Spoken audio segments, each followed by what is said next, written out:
the URT. You are the URT. Smash the like for the URT. Subscribe to the URT.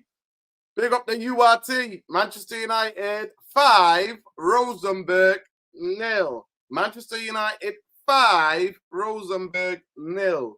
Now, everybody is giddy as heck, especially at the Zerski goal. Zerski scored one of these kind of special type of skill. Took around the goal, one of the defenders, took it around the goalkeeper, tapped it into the empty net. Last week, everybody wanted him sold. Manchester United couldn't construct anything against Wrexham.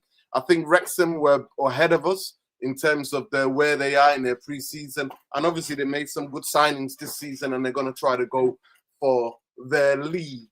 They're going to try to win the championship or at least get promoted. But the kids came on and scored 3 goals in the second half against the Rosenborg team. That's apparently 10th in their league. I've asked Jarvis about the standard of that league just to give it a fair balance and be objective. And but I'm glad that Manchester United scored goals. I'm glad that we play PSG in pre-season. We ain't doing that against them, lol. Yo, Jamie Wayne, hold on tight, man. You got to play what's put in front of you. I've asked Jarvis, so hopefully Jarvis can hit me back about the standard of that league and the standard of Rosenborg. So, but Manchester United look impressive. So when we had the first 11,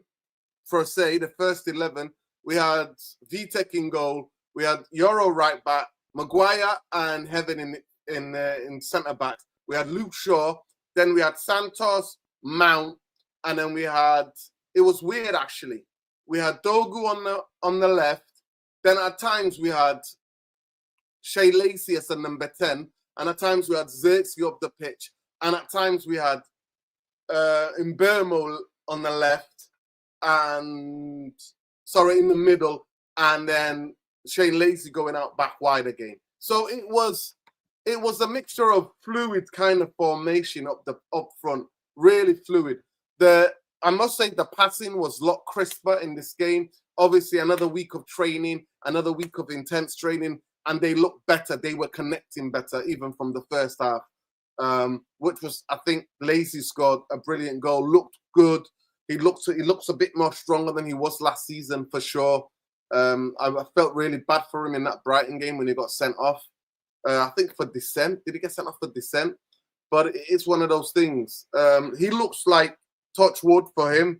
I pray and hope for him that he has clean bit of health, because we definitely need some competition on the left-hand side. And if Manchester United are going to be fighting and try to get into later stages in the league, the League Cup, the FA Cup and the Champions League, then we're going to need a squad to be able to do that. So it's very difficult to judge, but we connected and we look more fluid. That must be said. Last week, Wrexham looked way ahead. In terms of intensity, in terms of aggression, in terms of sharpness, in terms of like the pass. We looked really sluggish last week. So I'm glad and I'm happy, regardless how the standard is, whatever you say about the standard, I'm glad that Manchester United looked sharper, more intensity. In terms of what I put the question, can we have a look what Carrick ball is? Is this what Carrick ball is? Off the ball, what are we doing off the ball? And what are we doing off the ball? Manchester United look really, really compact. You've got Mbermo chasing back. You've got Zirkzee chasing back. So everybody's running back to fill in position to make it harder for the opposition. Big up Saeed for the raid. Big up to everybody. Please come in. We're just dissecting. I'm not looking at the results because I'm not here for no results. Pre-season, I must stress, we're never talking about the result. We're talking about team shape. We're talking about tactics of the coach, how he looks, what he's doing, and what are we like off the ball. For me, the biggest thing, we know what some of these players are on the ball, but we want to know what are we like off the ball, because that's really important in terms of shape. Are we doing a low block? Are we doing a mid block? Are we doing a high press? What are we doing when we're off the ball? Are we setting traps for teams? Are we letting them go into one side and letting them have the ball? Big up Saeed for the raid. At the end of the day, that is what I watch the game for. That's what I watch preseason for.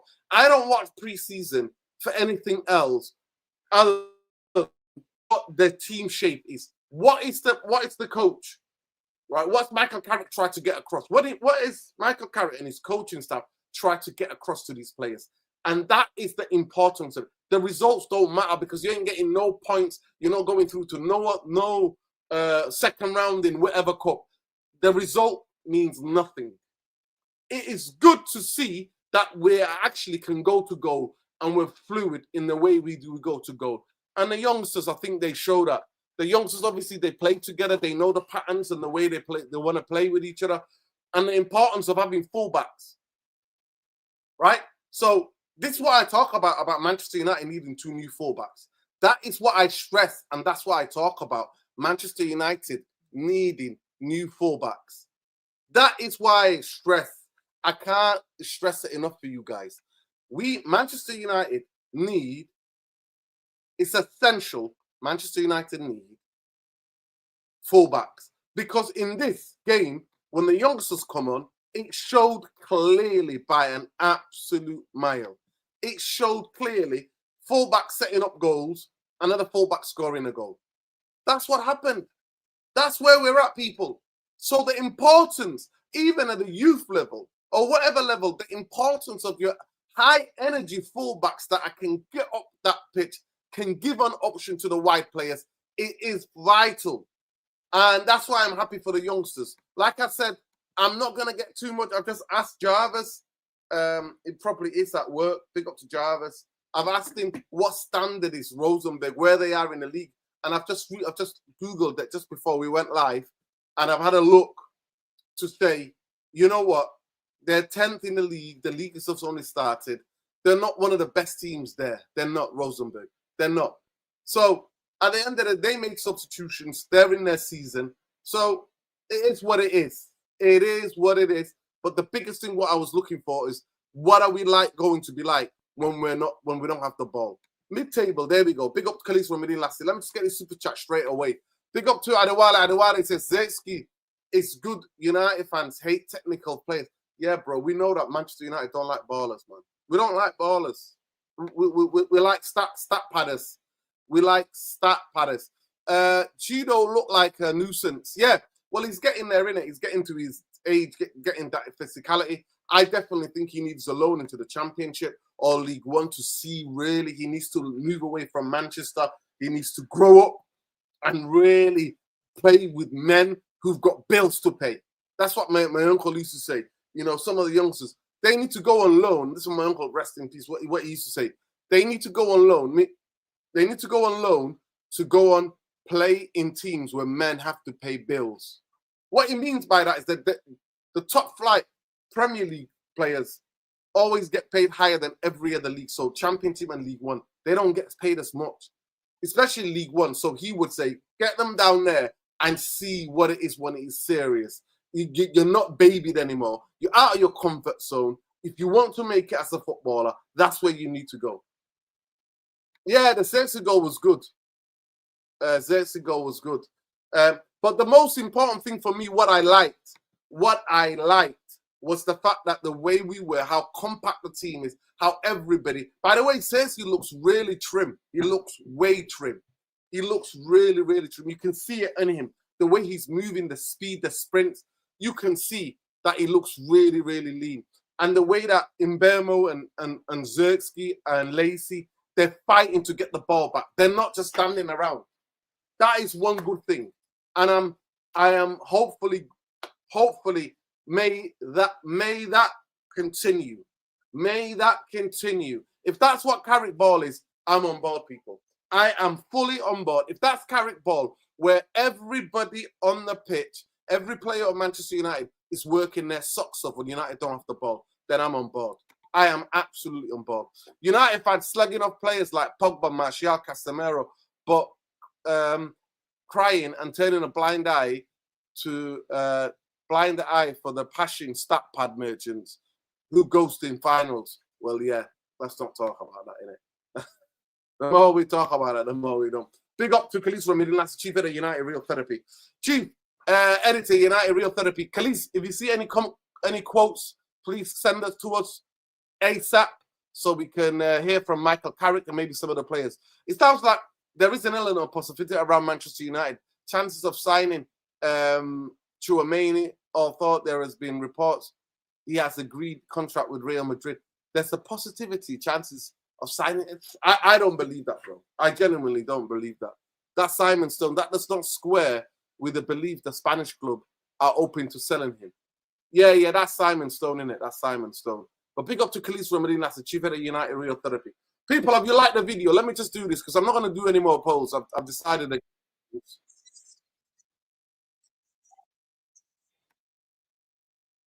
I'm just going to ask, have you liked the video? Because people don't like the video. So that's what I'm going to ask. Have you liked the video? The video. Yes. Yay. Yay, bro. Nay. Yet, bro. Come on, people. Let's go. Let's get into that. We need at least 200 likes for this video. So let's get the likes up. All the mods, please. Let's go. Let's do this. We're back. Are people saying we're back? Some people are saying we're back, man. We're back. We're back. We're back to this. We're back that. But yeah, fullbacks on up the pitch. This is the vital important. I'm sure even in the preseason game, you saw the importance of the fullback, the energetic nature of the fullbacks. The fullbacks need to have full energy and they need to be up the pitch. They need to have full energy and they need to be up that pitch. And that's what we need. I'm just going to wipe. Let me just get some wipes so that I can wipe the screen because the screen is my camera is looking a bit techie. Big up to everybody. What did you like about today's performance? Please let me know in the comments, man. Let me know in the comments. What did you like about today's performance? What impressed you the most? That's what I'm going to ask. What impressed you the most? What has impressed you the most today?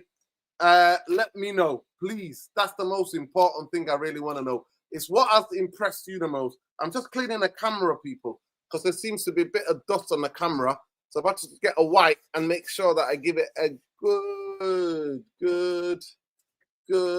There we go. Let's have a look. There you go. You can see clearly now. You can see clearly, FC. We can see clearly now. We can see clearly now, people. But yeah, what impressed you the most? Big up, Ben. If you're free, can I send you the link quickly? Did you watch the game? I want to know what you thought. People, let's go. Let's get to 250 likes or 200 likes at least.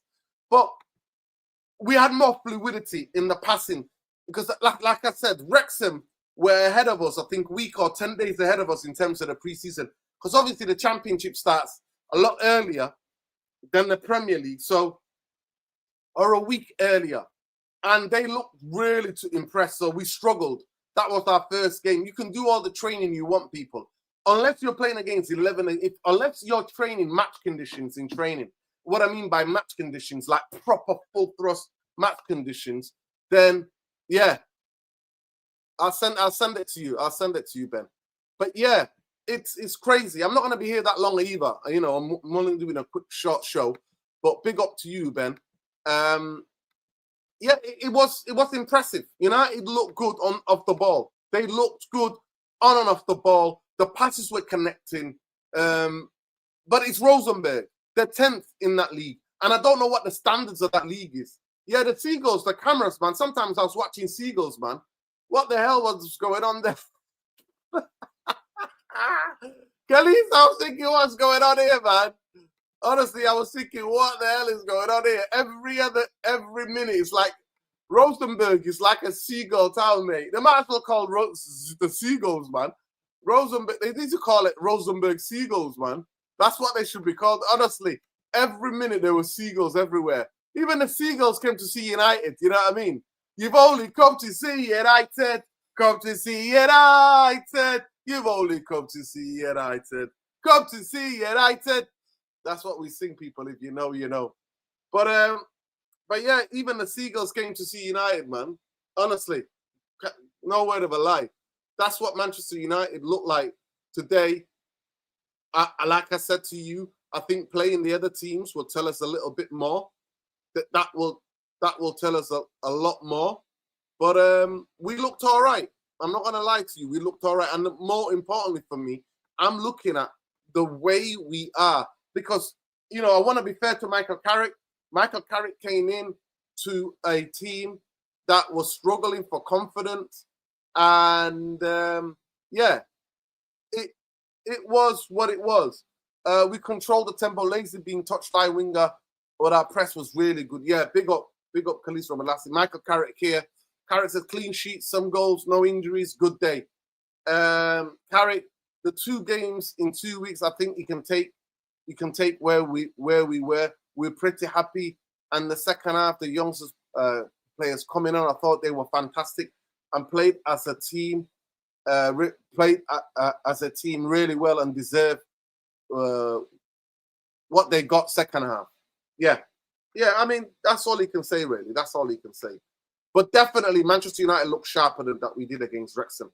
And Wrexham are levels above Rosenborg. So that's the truth. That is the truth. Wrexham are levels above. Wrexham are going to try to get into the... big ups. I've sent you the link already. I've sent you the link, Ben. But yeah, they look way better. Wrexham looked way better, way fitter, way stronger. And obviously, it was our first game. I would love Manchester United, the next game, to play Wrexham, to see where we are then. That's what I would like to do. But we're playing, I think we're playing Milan or we're playing PSG. One of those. I think PSG, we're playing PSG. Michael Carrick is never going to be perfect.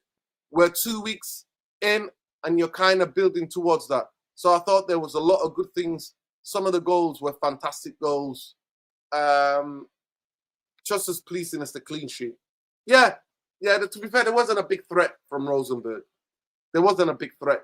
I thought we snuffed them out. They got him behind. There was one chance where they got him behind and he was onside. He was onside. One of the young players, he was onside, and the linesman just got a bit giddy. He might be a United fan, that linesman. He was like, yeah, offside. But he looked on. He looked like, I think Luke Shaw or somebody, or Amas, one of them was playing him on. But what did you think about Amas's performance? Let me just have a look, see how many people said. Listen, if 90-something% of you have said that you've liked, 93% of you have liked the video, then this video would be on 150 likes already. But we're not even 100 yet, so the least you could do is like the video. Respectfully, Rosenborg are mid. My issue is more about the fact that the fans are too focused on new signings to see Carrick needs new coaches. He will be sacked mid-season if that doesn't change. Yeah, well, so I've always said Manchester United need innovative European coaches, an experienced coach who's been here and done that to help Michael Carrick. But I've got to say, from what I saw today, the team play compact. You could say that they're mid, but we can only beat what's put in front of you. Last week, it was the first game of preseason. We looked way off it. Absolutely looked way off it. Today, they got about 60 minutes. But big up to Ben. Ben, did you watch the game? Yeah, big up, man. Yeah, I watched parts of it, most of it. I just missed the final 30 minutes, the final 30 minutes.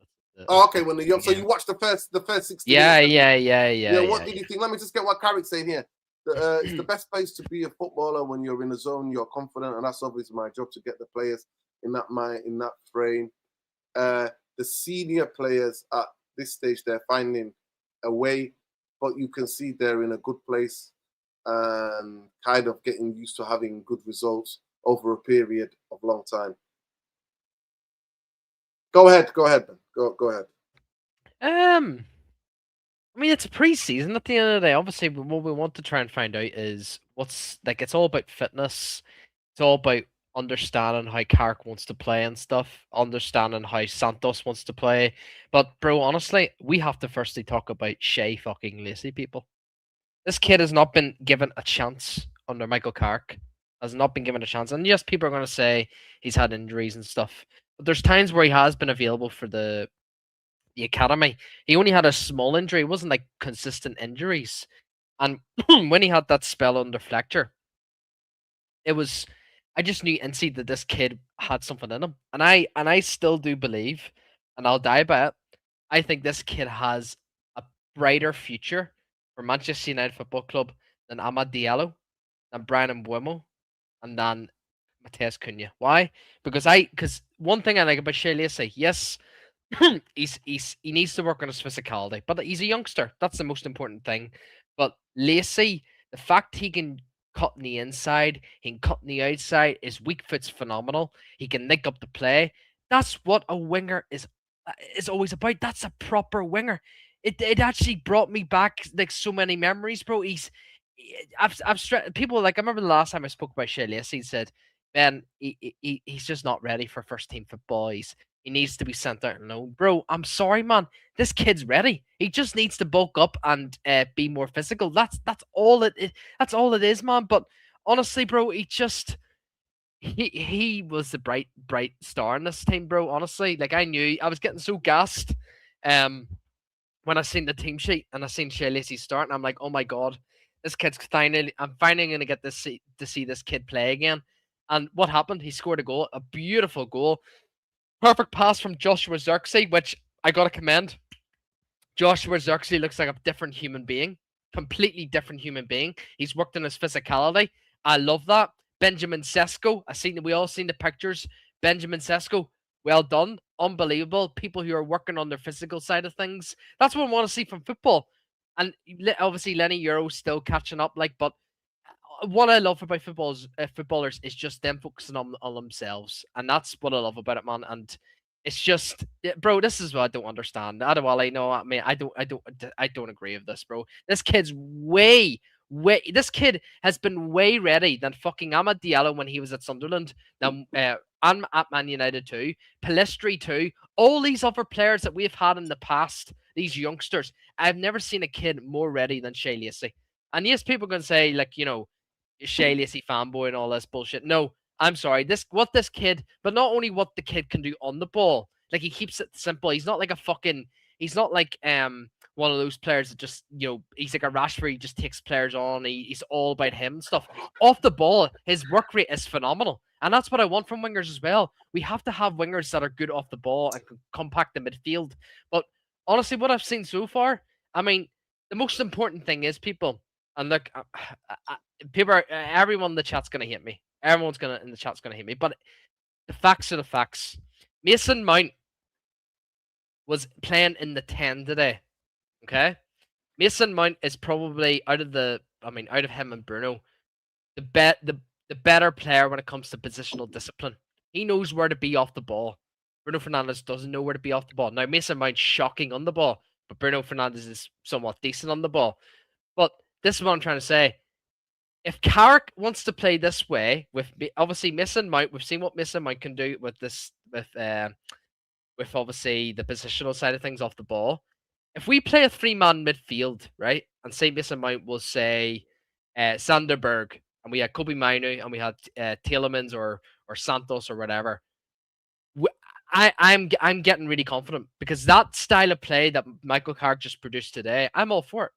All for it. Keeping the ball, intensity, pressing so high up in the pitch, but I can't really comment, Nurden, if you understand me. I can't really comment on Carrick's style of play because some of these players aren't here at the moment. The likes of Bruno Fernandes, the likes of Cunha, the likes of all these other players. Like, I can't until I see the whole starting 11 and I see a full 90 minutes with them. And to understand, yes, obviously Carrick's style, obviously it was good today, but I need to see with the whole team, the first.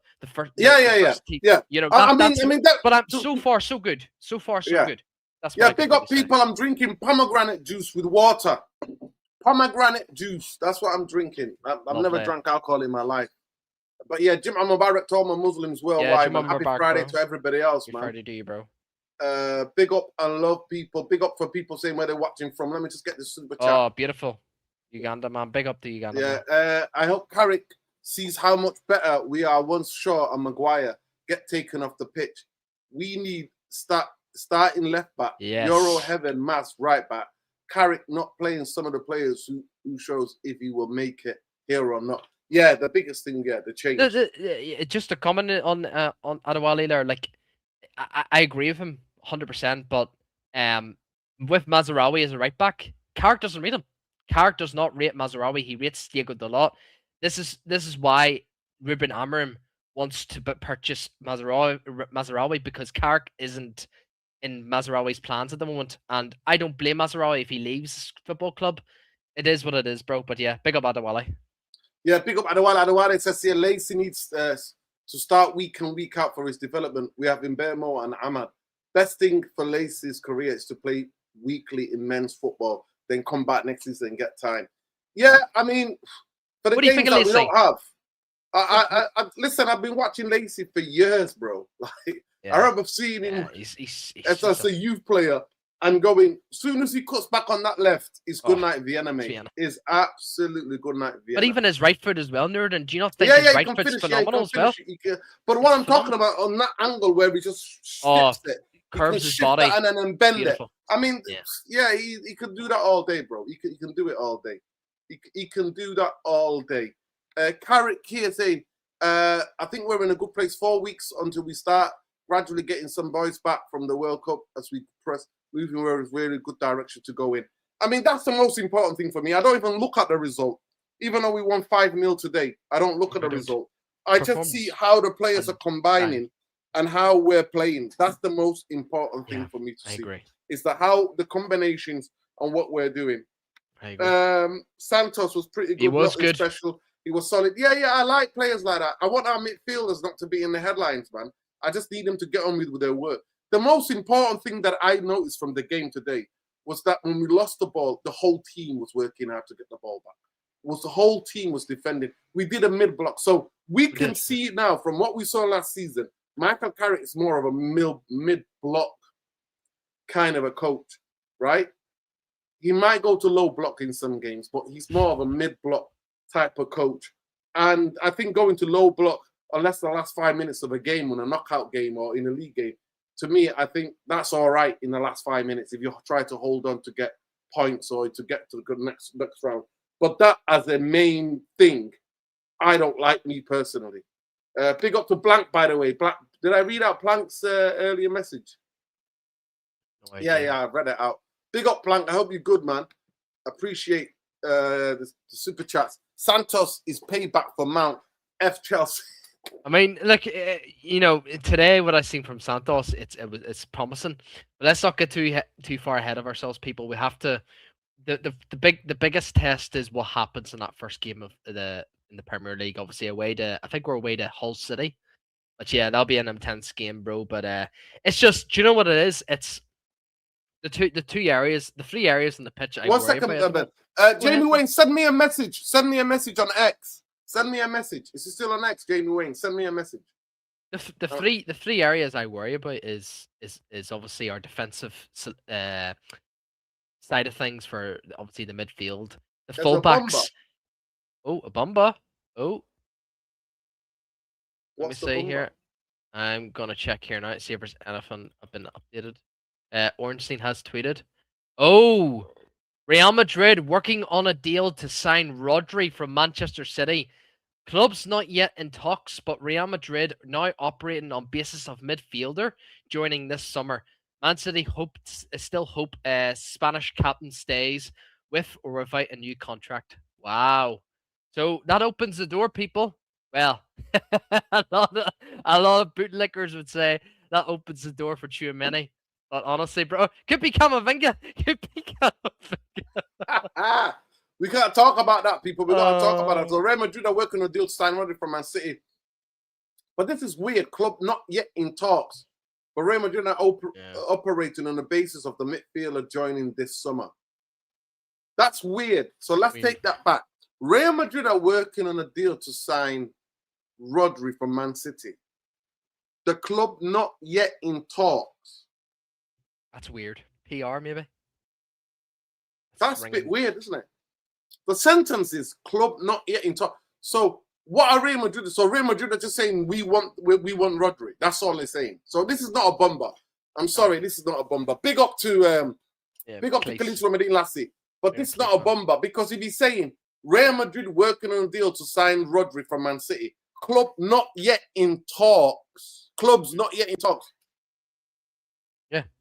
Well, Weird. Real Madrid are just talking to themselves about them wanting Rodri. They're not in talks to Man City. And then the next bit, he says here, Man City still hope the Spain captain stays. Madness, okay. Bro. I mean, look, honestly, Manchester City. Einstein has become a bit like, is it me or has Einstein become a bit like Fabrizio? Yeah, he has. I actually think Fabrizio has been better than Ornstein this window.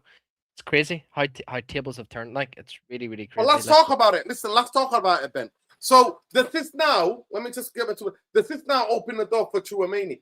They said that Tchouaméni is getting 400 grand, and Manchester United are going to pay 400 grand to Tchouaméni because that's what he's on apparently on his new deal at Real Madrid. Oh, and am I dreaming? Did somebody say Rodri, or was that a fake tweet saying Rodri had to have back surgery or something like that? I don't know about that now. Spain. Maybe that was a fake. I saw something on social saying that he needed a back surgery. I think I'll be real, and I'm gonna be completely honest with you. I think the only person to leave Real Madrid is not Tchouaméni, it's Camavinga. Camavinga is the only person that would leave Real Madrid. And I don't think Camavinga is the right person we need at all.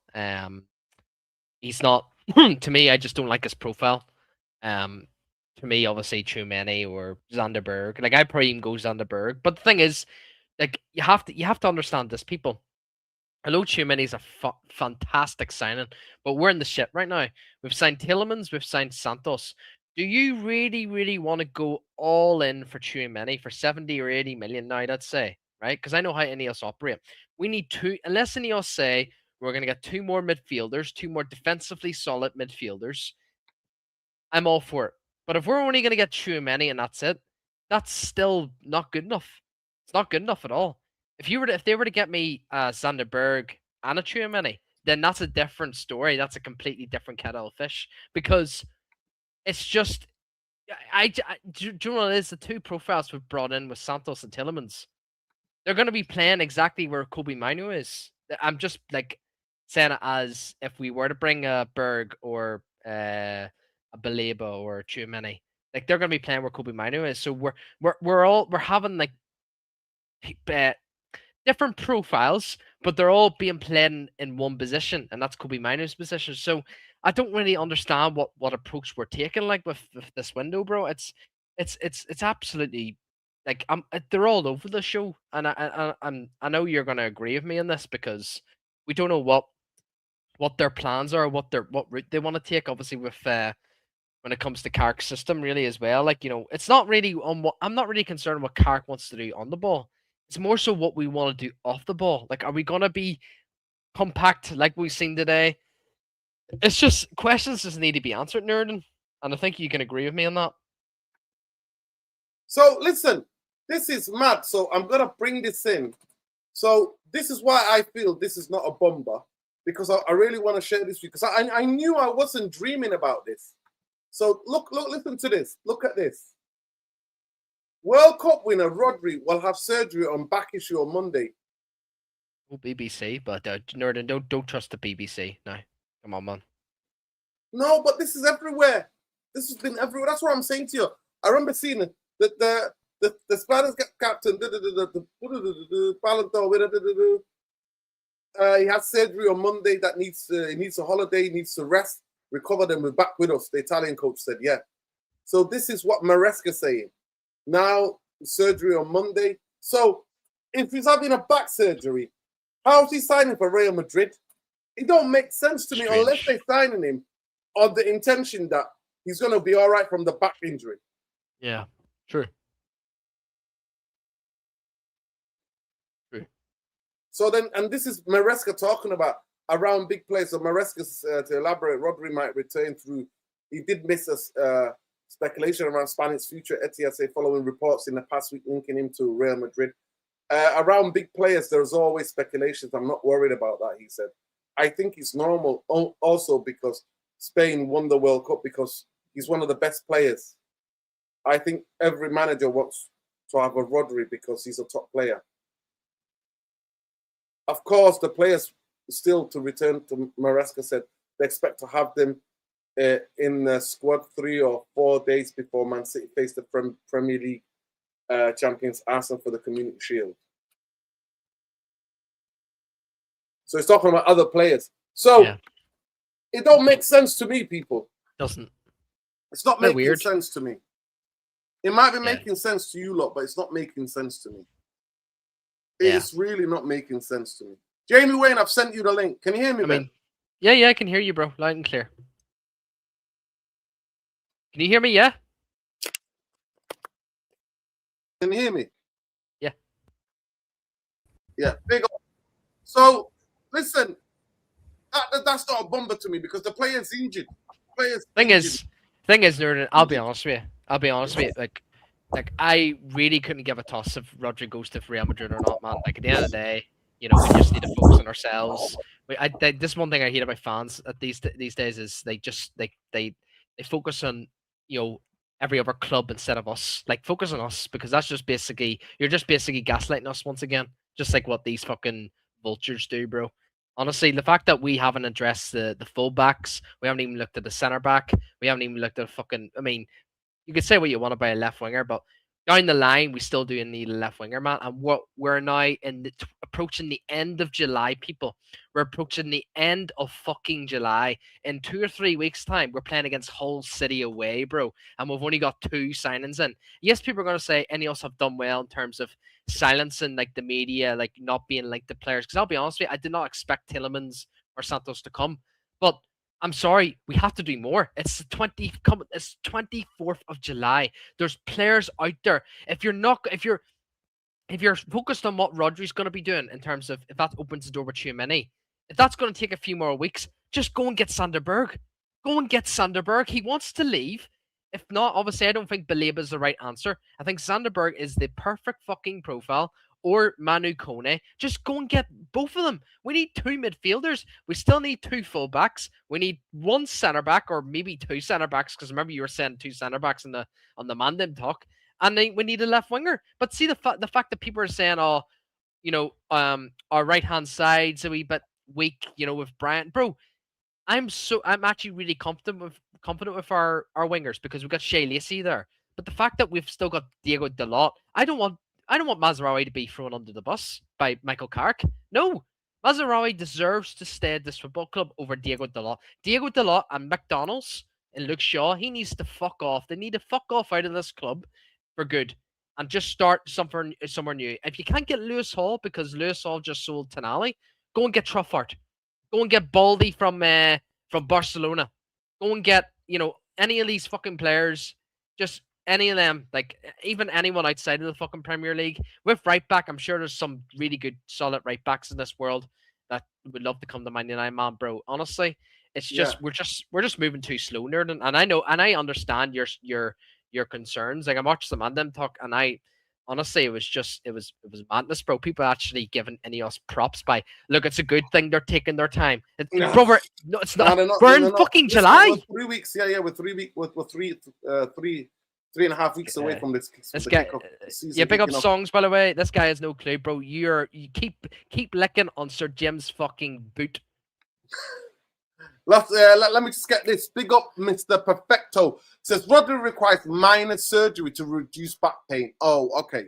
Okay, so it's a minor surgery. I think it's 3 to 4 weeks out. Oh, okay. Well, yeah, no problem. Well, they'll sign him. So the Tchouaméni rumors will start again. So how much are Manchester United going to pay for Tchouaméni? Manchester United said they were not willing to pay more than 200,000 a week. So, and now apparently on his new Real Madrid deal, it's basically nearly 400 grand he's getting paid. So how do you square that? Big up Lesso, by the way. Long time no see, big up brother. to Lesso. Lesso, you there? Yeah, I'm still here. Can you hear me? Yeah, talk loud to me, and man. clear, brother. Did you see the game where you were at work? Did you watch the game? Did you see a bit of the game, the 60 minutes? I didn't actually quite catch the game, to be honest. I actually would have loved to actually watch it. It was actually one of my reminders, to be honest. But I've been following what we've been trying to do during the summer, and how we are trying to progress as a team. And unfortunately, yeah, it's going exactly as I would have never liked it to go. And I've been looking at this ownership, the way they've been moving, and how people are easily able to praise them for every single thing. And I think they've got wind of that. If we're keeping it, if we're being truthful, um, they've realized that everyone is just happy with whatever they do, whether they're scouting a player, whether they're not looking at a player, whether they choose to not pay high wages. The most significant things that we have been falling short on. Maybe let's say giving wages that should not be given. Maybe the transfer fee we should not be have been basically paying. And it's the smallest of those things that they've got wind of. That's why when you look at the way we've been moving, people have just been more acceptant of whether we are saying, you know what, that's too expensive, that's too much wages, that's and if we're actually being honest with ourselves, there's no such thing as saying, um, if you have the right quality of player, you're willing to pay whatever you have to get, as long as that player fits what you need to do and he enhances the quality that you have within your team. You should be willing to pay that.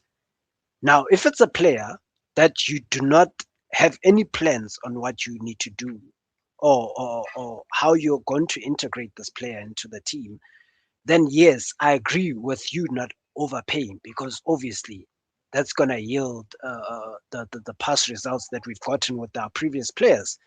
Now, I'm sorry, I'm gonna let down a lot of people with this response, but these guys don't know what they're doing, because you cannot change targets the way these guys have been changing targets, and then you're telling us that it's still the same plan. We're keeping with the same plan. You cannot be doing that. Like, guys, we've lived way long enough to see that this is just hogwash. Yeah. Like, I'm very sad to see a lot of our fan base falling into this trap, and they keep falling into it. The thing is, it's the face that replaces the truth. True. And people always go with the face and not the actual words that actually come out of the person. If it's a different face, let's say, for example, if it's the Glazers who are saying what they are saying now, people will be outraged. But because it's a Jim and someone different, then it's all of a sudden, it makes sense.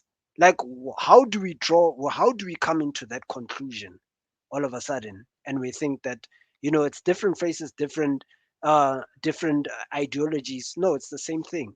These guys are here to make money, just like the Glazers are here to make money. These guys are just want to prove how to make money with this football club better than the Glazers did. But it's the same concept, it's the same ideologies, it's the same application. So, like, for me, I'm sorry, I've never bought into this from the get-go. There's no one who can convince me otherwise. There's no evidence that for me suggests otherwise, because we're in the Champions League. I told you guys on the show from the get-go that, how do we react? It's very easy to digest and say, okay, these guys have reacted to the fact that we're out of the Champions League. We're out of the Champions League. Um, so how are they going to react when we're back in the competition now with 100 million? This is even worse when the Glazers were here. This is 100 million inception in this. So Facts. these guys, with all this factored in, they still react the same way the Glazers have. You don't Yeah, spend when hundred you're percent. back in the Champions League. Outside of the Champions League, you wanna spend. Like, this is just going backwards. I don't Yeah. understand who comes up with these concepts, but Big up to you guys. It's been a long time, and yeah, I'm just glad to be able to conversate with you guys for a very long time. Yeah, Big big up, up, man. Lester. We Glad, missed you on bro. the channel, bro. We Miss you, missed you on bro. the channel. Big up to Khalees from Medin Lassie, Chief Editor, United Real Therapy. Anybody who's impersonating somebody else, block them, ban them, kick them out, people. Rods, get on it. But if people are genuinely impersonating people, then kick them out because we don't need it here, man. We don't need it. No, don't. This internet games we don't play here, man.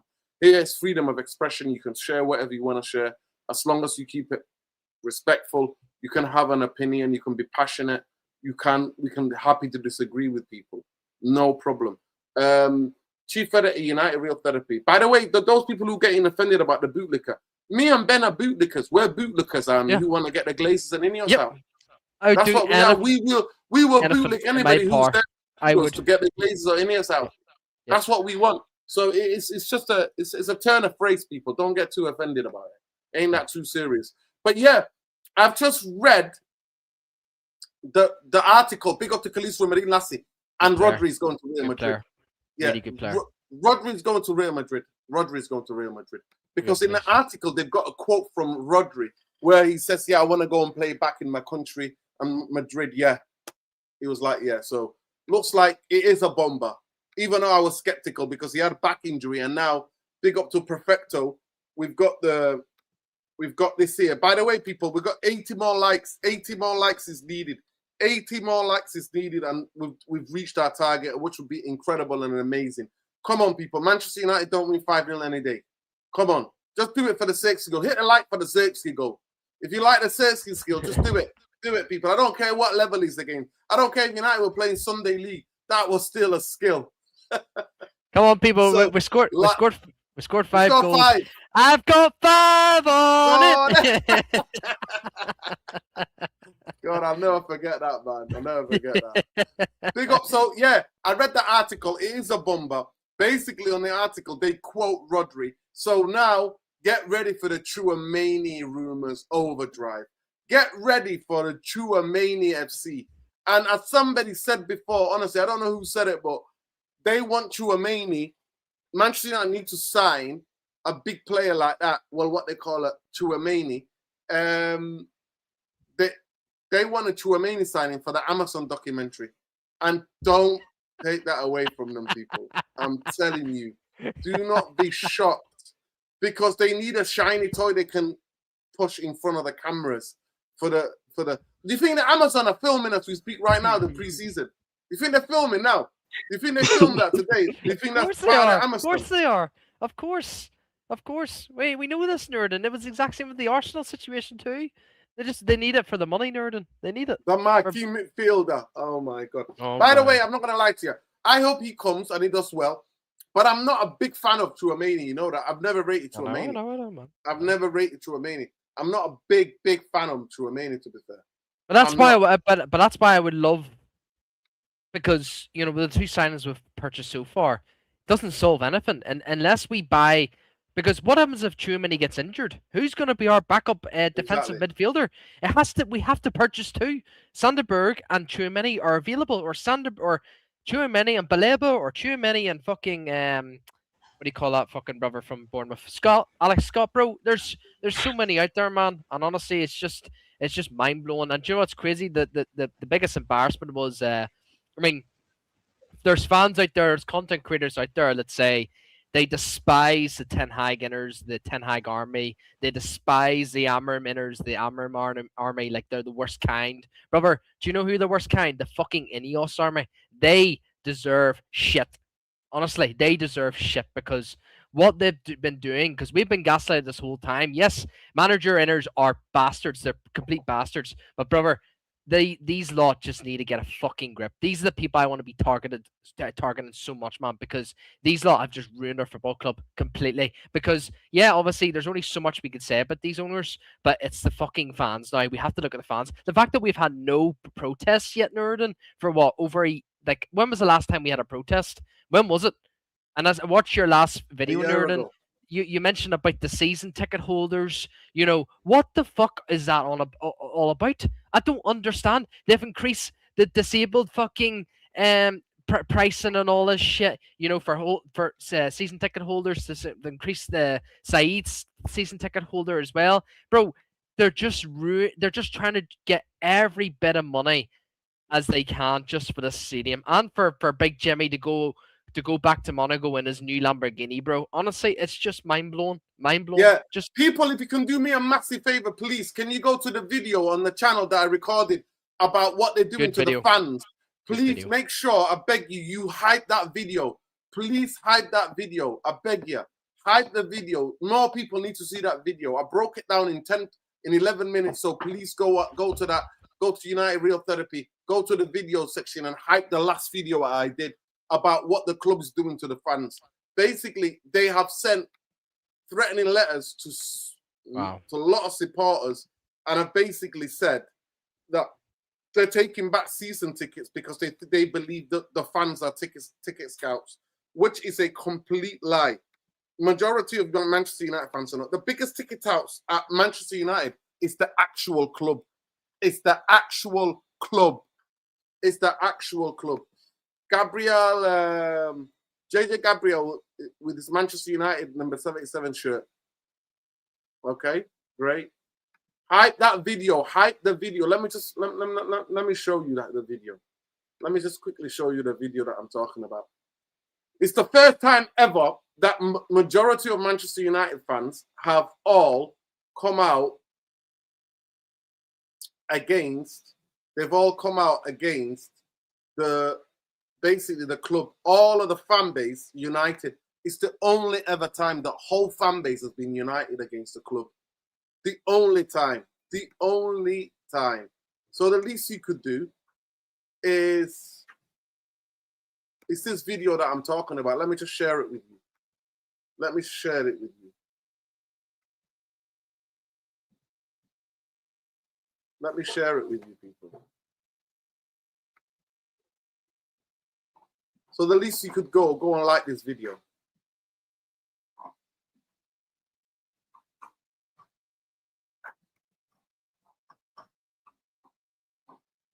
It's the title of it. It says supporters club. Supporters. That's what it says. Supporters. Let me actually take it back and show you better way this way.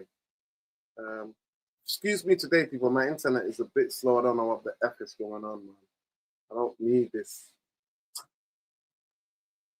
Just bear with me a minute, people. Bear with me, please. Internet is acting funny, but I'll show you in a minute. But it's basically the video titled Manchester United supporters groups unite against the club. That's the video that you need to hype because they want working class people out of here, people. If you want the honest truth, they don't want working class people going to games anymore. They don't want working class people going to games anymore. They call the fans legacy fans. So the least you could do is go and like that video. It's go and like that video. That's the least you could do, people. It's this video here. It's this one here. It's that first video there. So let me just bring it up and show it to the stage. It's that video there. That video there. Going like a Manchester United fan groups unite against the owners. That's where you need to go, people. So if you could do that, that'd be amazing. Because there I break it down what they want to do to the fan base. In terms of Manchester United, like they're sending quite mixed signals about what's going on in the transfer window. Obviously, now the next 48 hours, the news that's coming out about Rodri going to Real Madrid, that is going to go overdrive. Chouameni. So if you guys want me to talk about Chouameni, and there are people already disagreeing and agreeing, people who rate him and people who don't rate him, I will do a poll. But let's get to 200 likes. The quicker we get to 200 likes, the quicker I do the poll. And we're like 60 likes away. 60 likes away. So if you guys quickly in the next 5 minutes get 60 likes, then 60 likes, then we can do the poll. And then we can have the debate on Chouameni. Sound good. I just want to ask Lesso, because Lesso, it's been a minute, bro. We haven't seen you in a while, bro. I want to get your 2 pence. My first question, I want to get your 2 pence on Santos and Tielemans very quickly. And also my second one is when it comes to the rest of the window, obviously, when it shuts down in I think it's the start of September. How many more signings do we need after the 2 signings we've just had? Now, big up Ben, Yeah, big big up amount. Nuruddin, big up the chat. Get the likes up, guys. Can I just say what we agreed on? We agreed on 6 players, 6 to 7 Yeah, players we needed to For sign. me, yeah, 7. Go For ahead. me, 7. yeah, Go ahead. yeah. Minimum, it has to be 6 to 7. Okay. And that's the minimum. So with me, with the with regards to Andre Santos, guys, that signing was very underwhelming, to be honest. When we are not, none of us, we cannot point to any one of us. We actually thought that we are gonna go down that route. But obviously, some people think it's just a profile thing, and it's not about quality, and they think most of these midfielders are in the same, tire in terms of quality. And I don't think that. I look at Andre Santos. Yes, he's not a bad player. Not to say he's a bad player, but um, he's not the person that I would have signed. I can't lie to myself and say that that is exactly the person I believe is going to be a revolutionary to what we're trying to do. I can stomach this when it comes to center backs or any other position, but when it comes to midfield, you cannot play around with your midfield. You really cannot. Facts. That's one of the most positions that you cannot be trying to experiment with. You have to make sure that your signings need to be precise, because that's what holds the team together. We've had this problem for how many years? And even during Sir Alex Ferguson's time, I mean, if some of us are old enough to remember, we knew we needed midfielders, for the longest time, and it's been frustrating for me personally. So for us to do what we did, it just tells me, and it actually shows me that the club does not deem this as an emergency. They don't deem this as a necessity. They don't think the midfield is a place where you cannot just buy anyone you think you can buy. And with Santos, it's a signing that's worrying, because I feel like they fall back on the players that they wanted previously. He's a player that we were linked with anyways. Last summer we also linked with him. Before Chelsea got him, actually we were actually linked with him. So we are falling back on targets that we never got initially, and because they are just there and available, we went back to them. So it's not really a structure signing. It's more or less of, oh, we that's the player we wanted previously, and now we he's available, and if he's available, we get him. So i- it really does not strike me as a very confident signing from the board. And secondly, when it comes to Tillemans as well, I've said Tillemans should have been signed when he left for free at Leicester. What happened to that? I remember we there was a show that we did with Noreddin, and I said, why didn't they go for this guy at that time? Why didn't they just? He's a free signing, like he's free. He's a free transfer. Why aren't you going for him? Now all of a sudden we have to pay for that. The same signing we could have got for free, we're paying for it, and he's much more older on top of that. So for me, I'm not gonna lie to you, it's not looking good for this ownership and how they approach everything. There's no structure behind how they approach signings.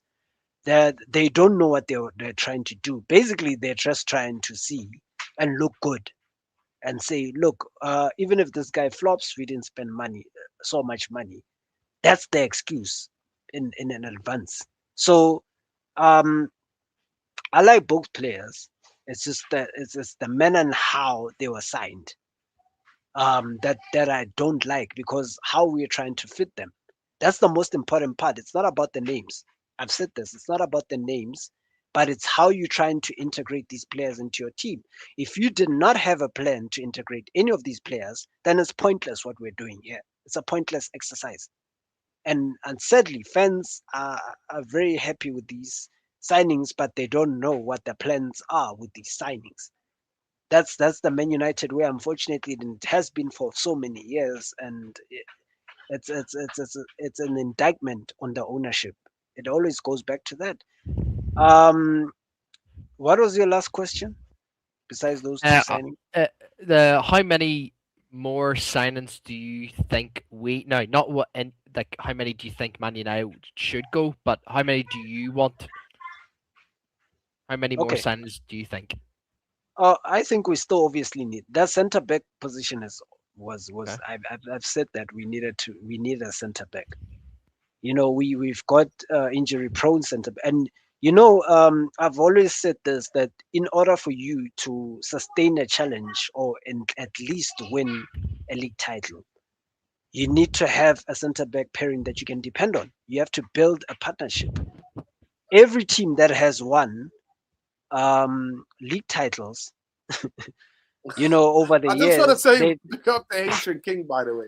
You won 5-0 in the preseason, where it's not about results. Did Manchester United get 3 points? We're talking about the club. We're talking about signings that we need. We need a left back. Today, the two fullbacks that the youngsters who played for the rest of the game proved that the importance of left back and a right back. We need people who can, left backs and right backs that can set each other up. We need that type of football. We need guys who can go up and down the pitch. What negativity are you on about? You are in this toxic positivity mode. We talked about it. Rewind the show. I said I was happy to see what I saw today. I said that we actually looked really hungry for the ball. Was good. The passing was good. The intensity to win the ball back was good. I said it looks like more of a mid-block, the way that Carrick wants to play. So what are you waffling about? We're talking about, we've got 3 weeks left, and we need to sign 6 players at the least Nuruddin, for I us to think be able to fight. So I don't know what you're talking about, negativity. We're talking about a midfielder at this moment in time. Manchester United haven't got a midfield that has got dynamicism to get around the football pitch. There we go. When we get counter-attacked on. So what are we doing here? I think Nuruddin, to be honest, I think we're one of the few shows that actually highlight these important things. To be honest, whether we win or we don't win, it's not about being negative. You have to be straight. You have to be You have to be, you know, truthful. You know, whether we win or we draw or we lose, you know, we have to highlight specific things, because at the end of the day, these are the things that we actually end up, you know, discussing regardless at the end of the day, because these things don't last with this football club. You know, we win preseason and people already forget the negative part of it's not a negative. you know, what you're talking about, the players the squad that we needed to build to be able to fight. Do you want us to get knocked out in the first round of the FA Cup, first round of the League Cup next season? And do you know what he said? He goes on to say this. Get knocked out and get embarrassed in the Champions League. What are we doing here? He goes on to say, what are you saying? We're recruiting good.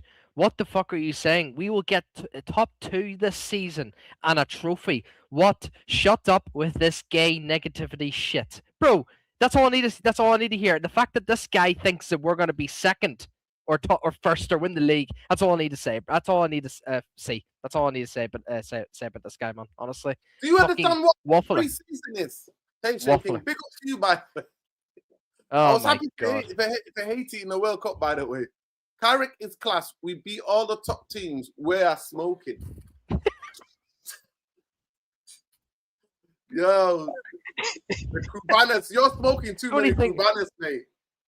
People, the quicker you get to 200 likes, the quicker I can put the... I can put up the poll about Rodri.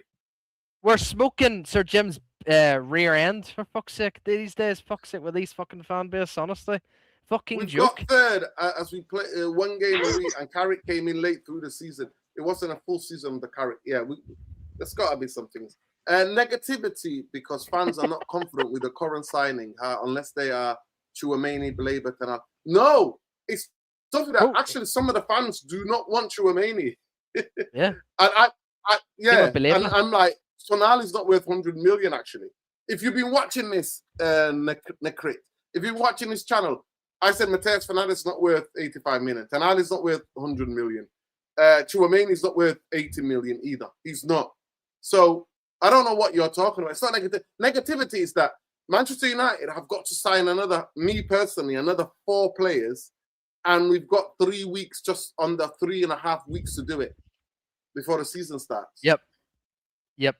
And what's going to happen is, I remember Ten Hag. We need a centre back. We've got all injury-prone centre backs. Maguire, De Ligt, Martinez. We've got 2 centre backs out at this moment in time. 2 centre backs out at this moment in time with injuries. Then we need a left back. Today, more than ever, proved that I'm scoring a goal.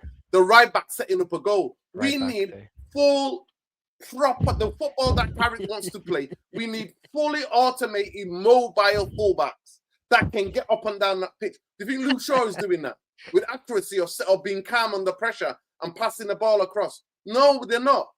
Every time Diego Dalot gets up the pitch, he's clueless. He gets through on one and he starts ballooning it everywhere. But people, the quicker you like the video, the quicker we can get 200 likes, the quicker we can have the debate on Tchouameni. Let's go. Come on, I need a guy saying we're negative to go back here in November. You can't win the league with proper backing. That's what Arteta had to break the bank. Yeah, 100%. Yeah, 100%. But you know, I don't think Manchester United winning the league. I think most of us would be happy for Manchester United. Really happy. To finish third. Absolutely. Yeah, just to repeat what they've repeated. It's just laughable. And I said to you, Nerdin, as well, you said that Rashford's leaving. He is staying. Rashford is going to be staying at this club. And yes, whether people are like it or not, it's just shocking, abysmal business from Ineos. What I'd be doing, and yes, obviously Rashford's had a lot of shit stick from the fans. Obviously, we've seen what happened and stuff. But if I was Ineos, I'd say, look here, we'll take the hit, we'll take the loss, we'll pay out your contract, and that's it. That's what a normal football club would do. But no, Ineos just do not want to fucking pay the books, man, and pay with their own money, man. They have to take money out of the fucking club, bro, and be more in debt, which is just embarrassing, bro. But yeah, but you know what's crazy though, Nerd? That's the fact. Yeah, I think you're the only Man United fan, like content creator, that keeps mentioning about a right back. No other creator ever mentions about a right back because they think, oh, Mazraoui's going to start. What are you talking about? Mazraoui's not starting. Mazraoui is not starting. You've seen under Michael Carrick. Michael Carrick has started Diego Dalot every fucking game except for one game in the Brighton game. And guess what? That was probably Carrick's best game, best management game, because we played tiki-taka football. Intensity was unbelievable. And yes, we can't say like it was the last game of the season. We can't really take anything. But bro, Brighton were fighting for Europe.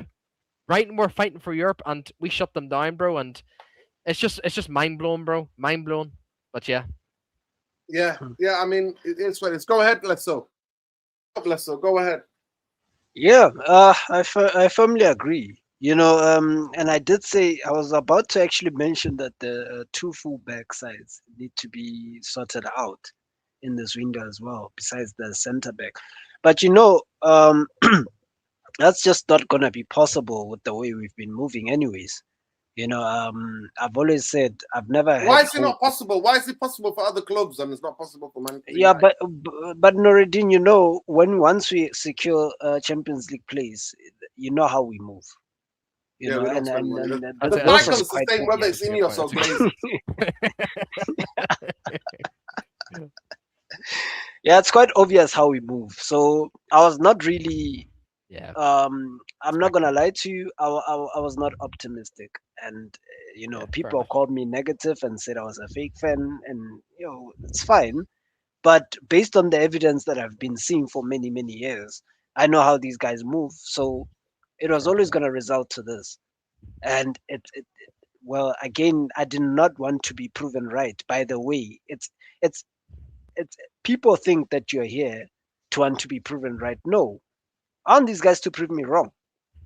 I want to win. I don't like being miserable. Like people think Same. that we're here and we like screaming and like being miserable and imagine on a Friday being miserable. Like come on guys. You're off work. You've got a weekend where you can enjoy football or you can just sit back and spend time with your family. But yet, there's no way I'm choosing to be negative over that. There's no way, but it is what it is and it comes with it. But the truth is the truth at the end of the day, and I cannot overlook that. Where this football club is headed, well, it is what it is, and we know what Ineos is here for. They're here for the dividends. They're Yep. here to make money as much as the Glazers have. They've seen the gravy train way ahead of time, and they're here to actually snatch whatever it is that they can eat from, before everything else collapses. They're here for the long haul with the stadium and everything invested in it. So prepare yourselves for mediocrity. We're shopping the same way Everton is. We're shopping in the same places Everton is shopping. Crystal Palace is shopping, Yeah, and true. people think this is some sort of victory that we need to, basically applaud. I'm sorry, Now this is Tillemans, just now Tillemans is it's like the new Messi. With Tillemans Fucking in the Messi. team, he's It's gonna literally, start bro. dribbling. He's gonna score 40 Do you know goals. what? So don't worry, Do Tillemans. you know what the craziest thing Tillemans is, gonna score people? 40 This is how goals. much hatred we have towards owners more than players. Because people say we are negative, but me and Nurden and Lasso are we're the bootlickers of Ineos out and Glazers out. Bro, if you were to ask me right now, I mean Nurden's most hated manager at Man United was Jose Mourinho. Was Jose fucking Mourinho. Nurden would rather get rid of these Glazers and so say if Jose Mourinho was to stay for 20 years at Manchester United, I would take that. Nurden would rather get rid of these fucking vultures than Mourinho getting than Mourinho staying for 20 years. For me, Bruno Fernandes, obviously people attack me for Bruno Fernandes hater. I'd rather Bruno Fernandes stay for another 20 fucking years, that's 2 decades, than I want these bastards out. There's so many people, there's only a few people I hate in this world. Is obviously outside of football, obviously Israel and fucking that fucking Trump bastard and the Glazers and else, bro.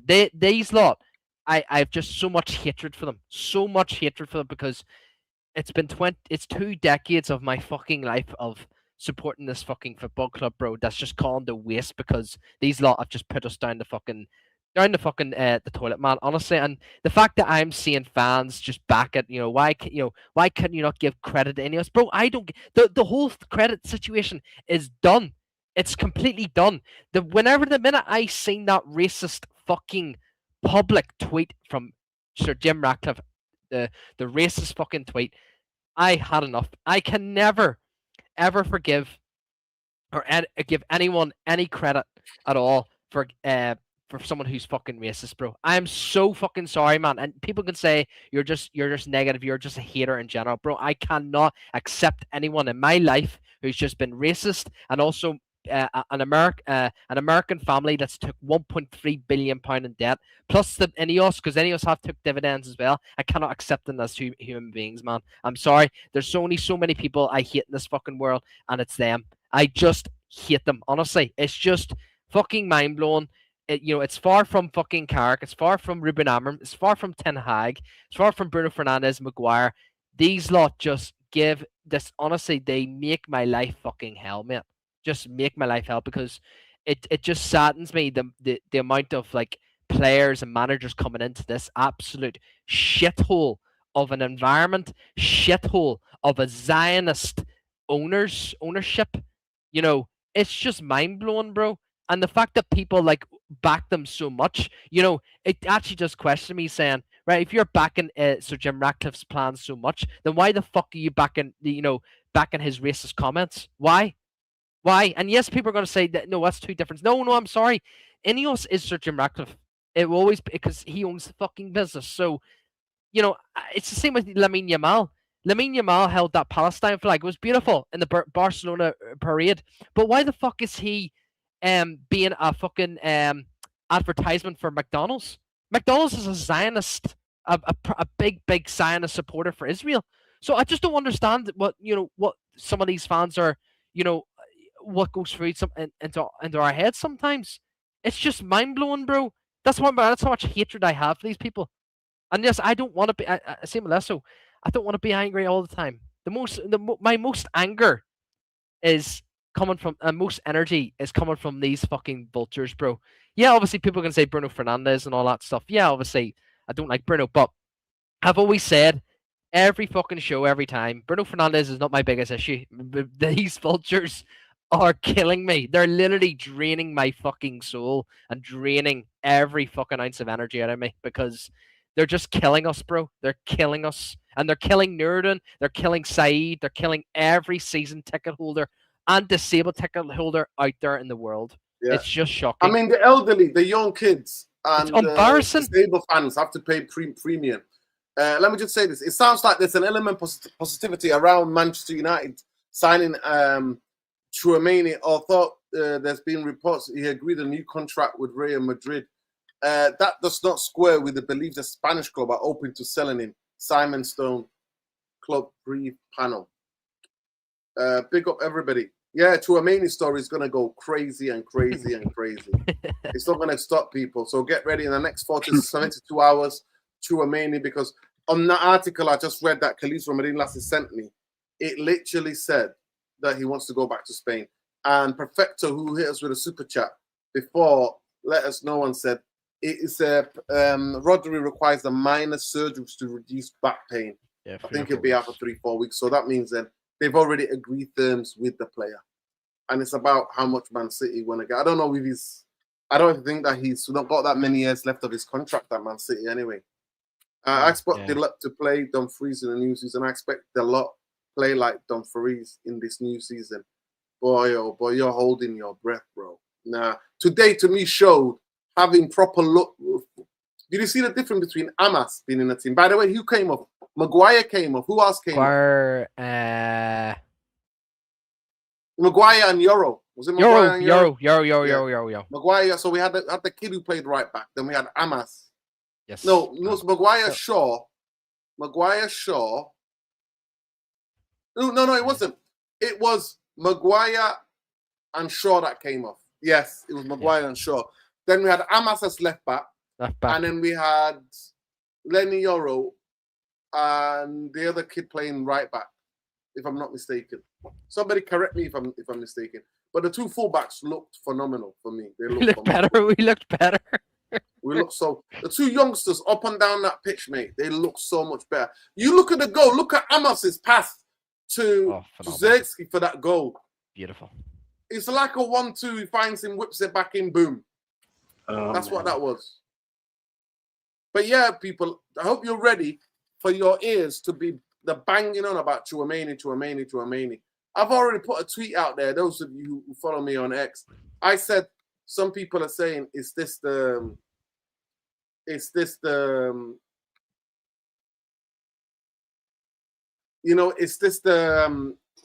Tchouaméni, the Amazon doc signing? So yeah.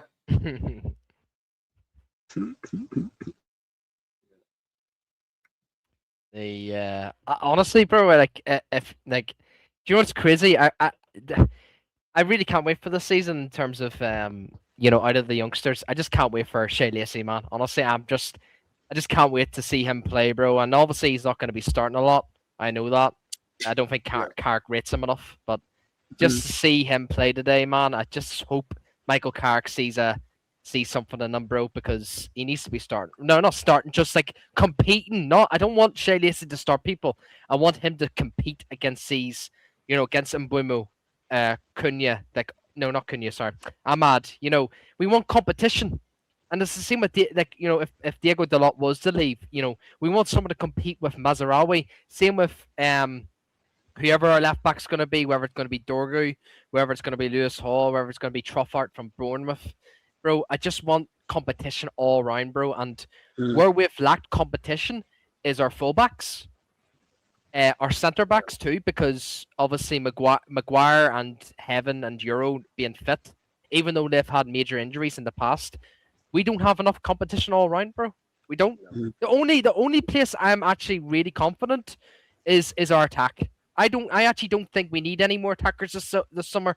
Probably arguably a left winger, but that's it. We don't need a second striker. I'm actually really happy with Can we talk about Xerxes' goal, by the way? Wow.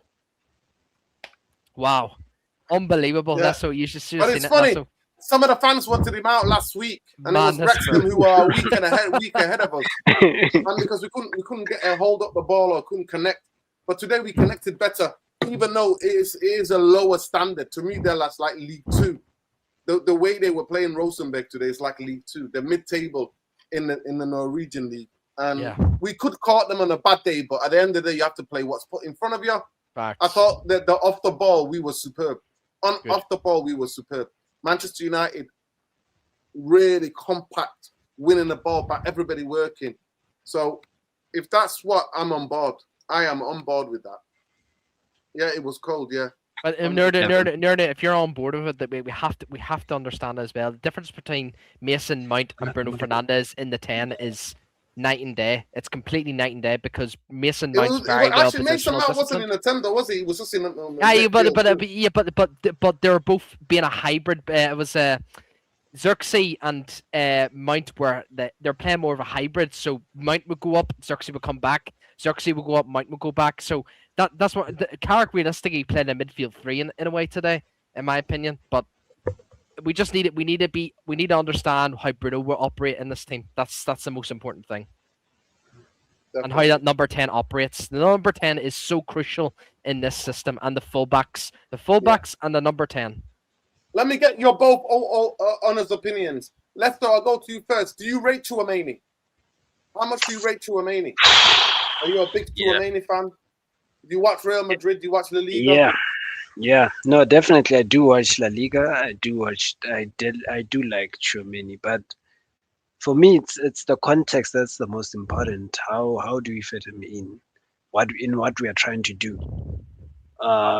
In the way we're trying to play, I don't think he fits, honestly, as the player that we would like. And then, honestly, with us, we need legs.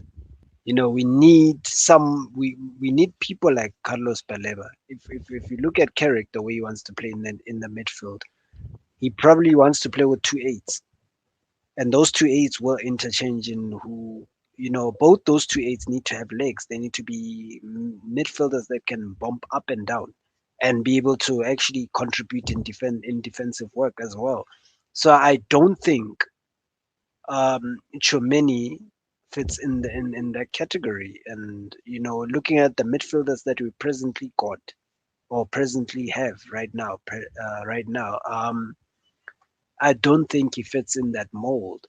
I think maybe if you have a Carlos Baleba there, it is the perfect balance for us to have those kind of athletes, in midfield, because we're clearly not going to play with a lone 6. That's not happening, and we can see with the direction in how we are going and who we are trying to sign.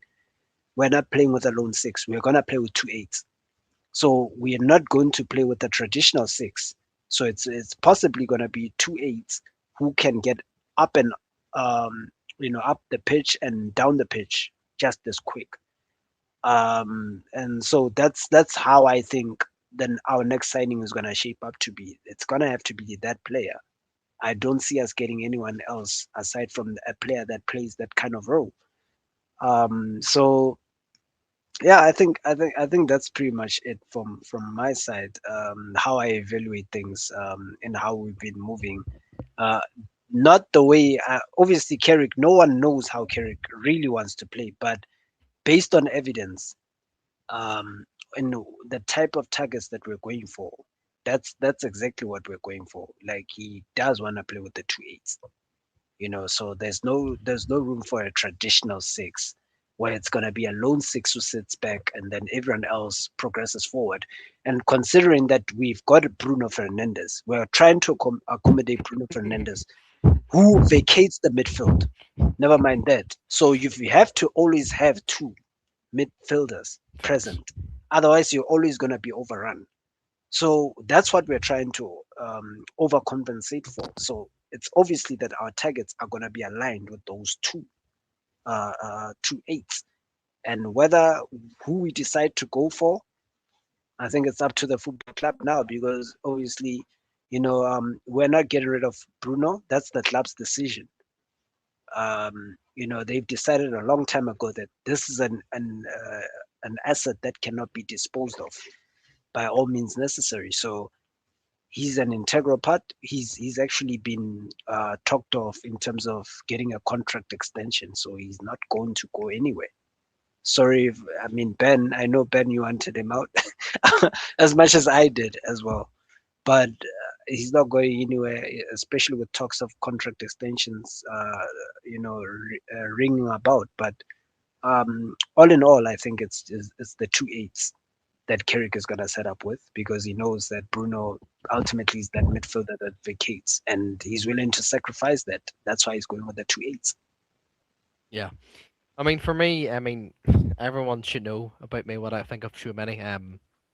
The thing is, if I was Ineos, right? If I was Ineos right now, and say they were to go and get two more midfielders, two defensively minded midfielders, say my preference would probably be Tchouaméni and Zanderberg. Why?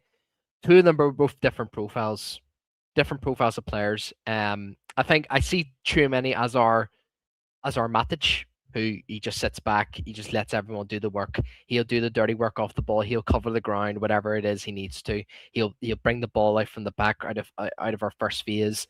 That's it. That's what Tchouaméni is. But he's also a monster. He can deliver leadership. He's won it all at Real Madrid. That's what we need. We need leaders. For example, if a youngster comes in and gets annoyed about something in the dressing room, Tchouaméni can say, "Look, lads, let's sit the fuck down here. I have won everything here. It's when it comes to intense games like in the Champions League or the FA Cup or whatever cup it is, or the Premier League, last days of the Premier League, I'm only dreaming, if we were to win the Premier League, Tchouaméni is always it's always good to have a Tchouaméni there, because he could provide his leadership and all that shit, bro. But when it comes to profile, I see Tchouaméni as a Matic. Now, he's a lot quicker than Matic, 100%, but that's how I see with Tchouaméni. With Zanderberg will be more like I mean, it's difficult with Zanderberg. I think Zanderberg, he has that Matic profile, but at the same time, he likes to progress the ball up the pitch a wee bit more. He's just a controller, Zanderberg, and that's what we need. We need a controller, and we need someone like a Matic who could just take the ball out from the back and just dictate the play, dictate the tempo too. And honestly, if we had a Tchouaméni and a Zanderberg and a Bruno Fernandes, let's say, because Bruno is playing, regardless of or if whether we like it or not, but if we play with that midfield too, obviously, because it's a double pivot, and Bruno and Mbuemo or Bruno and Zesco were up front in at Anfield or Etihad or whatever, then I'd be so confident, because Zanderberg and Tchouaméni are completely two different profiles, but the basic of defending between them both is the exact same, because they know where they can read the game very, very well. They can cover the ground so well. Both of them can dictate the play. They can take the ball from the back. That's why it's really smart and it's a no-brainer that we should be getting Zanderberg and Tchouaméni, because both of them have weaknesses in their game. 100%. One of them can do something better than the other, and then one of them is weaker than the other. Obviously, that's what we need. But what we've been missing over these years, and I've stressed it out from the people in the panel and the people in the back, we are missing defensively minded midfielders. The only last two outside of Casemiro, the last two defensively minded midfielders we ever had was Nemanja Matic and Ander Herrera. Yes, people can say Paul Pogba to some degree, because Pogba did like getting back in our half and obviously getting a tackle in, and obviously he was very well positionally disciplined too. But defensively minded, we just haven't had that in a long time, bro. It's too little, too long, bro. And yes, people could say Ugarte, but Ugarte just didn't really have it in him, really, and that was the unfortunate part with Ugarte, bro. But oh yeah, Amrabat, good. I didn't even think about that. Amrabat, yeah, good one. I mean, Fred, which is the thing is with Fred, he was intensity. His intensity was good, but I just thought it was just too easy to get past Fred. That's just my opinion, though. People can say what you want about Fred, but if you were to have Zanderberg and Tchouaméni, I promise you, nerd, I fucking promise you, we are going to be dominating Anfield, Etihad, all these fucking teams, bro, because I have so much confidence in them too. But if you're only going to get me a one midfielder in Tchouaméni and one midfielder in Sanderberg or whatever, I'm not feeling confident at all because the risk of injuries, especially if we're playing 3 games a week these days, I'm just not going to be confident at all because, who is going to be the backup? You have to ask this. Who is going to be the backup defensive midfielder? Is it going to be Tielemans? Is it going to be Santos? No, none of them can cover ground compared to Zanderberg and Tchouaméni. And yes, I know Well, nerd, and you to be don't fair, like Tchouaméni. somebody was arguing about my cousin the other day was telling me that. What about if the whole team defends? Then do we need those defensive run and midfield type of players? If the whole team is playing with intensity and defending. At Anfield, Nurden, when we're going to be under the cosh a lot, because it is Anfield, it's going to be a hostile place. Environment, Same at Etihad, same at Emirates. We need them, Nurden. We need them. No, I understand that, but I'm just trying to be objective with the other side of the argument, what some people are saying. But look at City. Like, City don't play with Foden, Bernardo Silva, and fucking Rodri at fucking Anfield and all these fucking places. Like sometimes they actually play with Reinders and Rodri at times because they know what they have to do off the ball. It's just big up Mohammed. Yeah, big up Mohammed. People, we need 30 more likes. Tchouaméni signed a new deal at Real Madrid. He's going nowhere. His contract till 31. Yes, Mohammed, but the rumor's not going away. Simon Stone of the BBC. I'm not a person. I've never seen him to be that involved. He was wrong about Mateus Fernandes because he said that if Mateus Fernandes doesn't go to Manchester United, then something else, you know what I mean? Then he was basically saying that the Mateus Fernandes Manchester United deal was done, right? Here, he's coming out and saying that Real Madrid want to sell. They want to sell, even though he signed a new deal. Now that they want Rodri, they want to sell.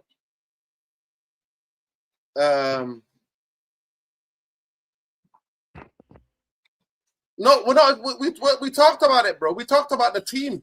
We talked about how the intensity which the team played with when we lost the ball and how compact the shape was. It wasn't just about one player. I didn't just see Santos.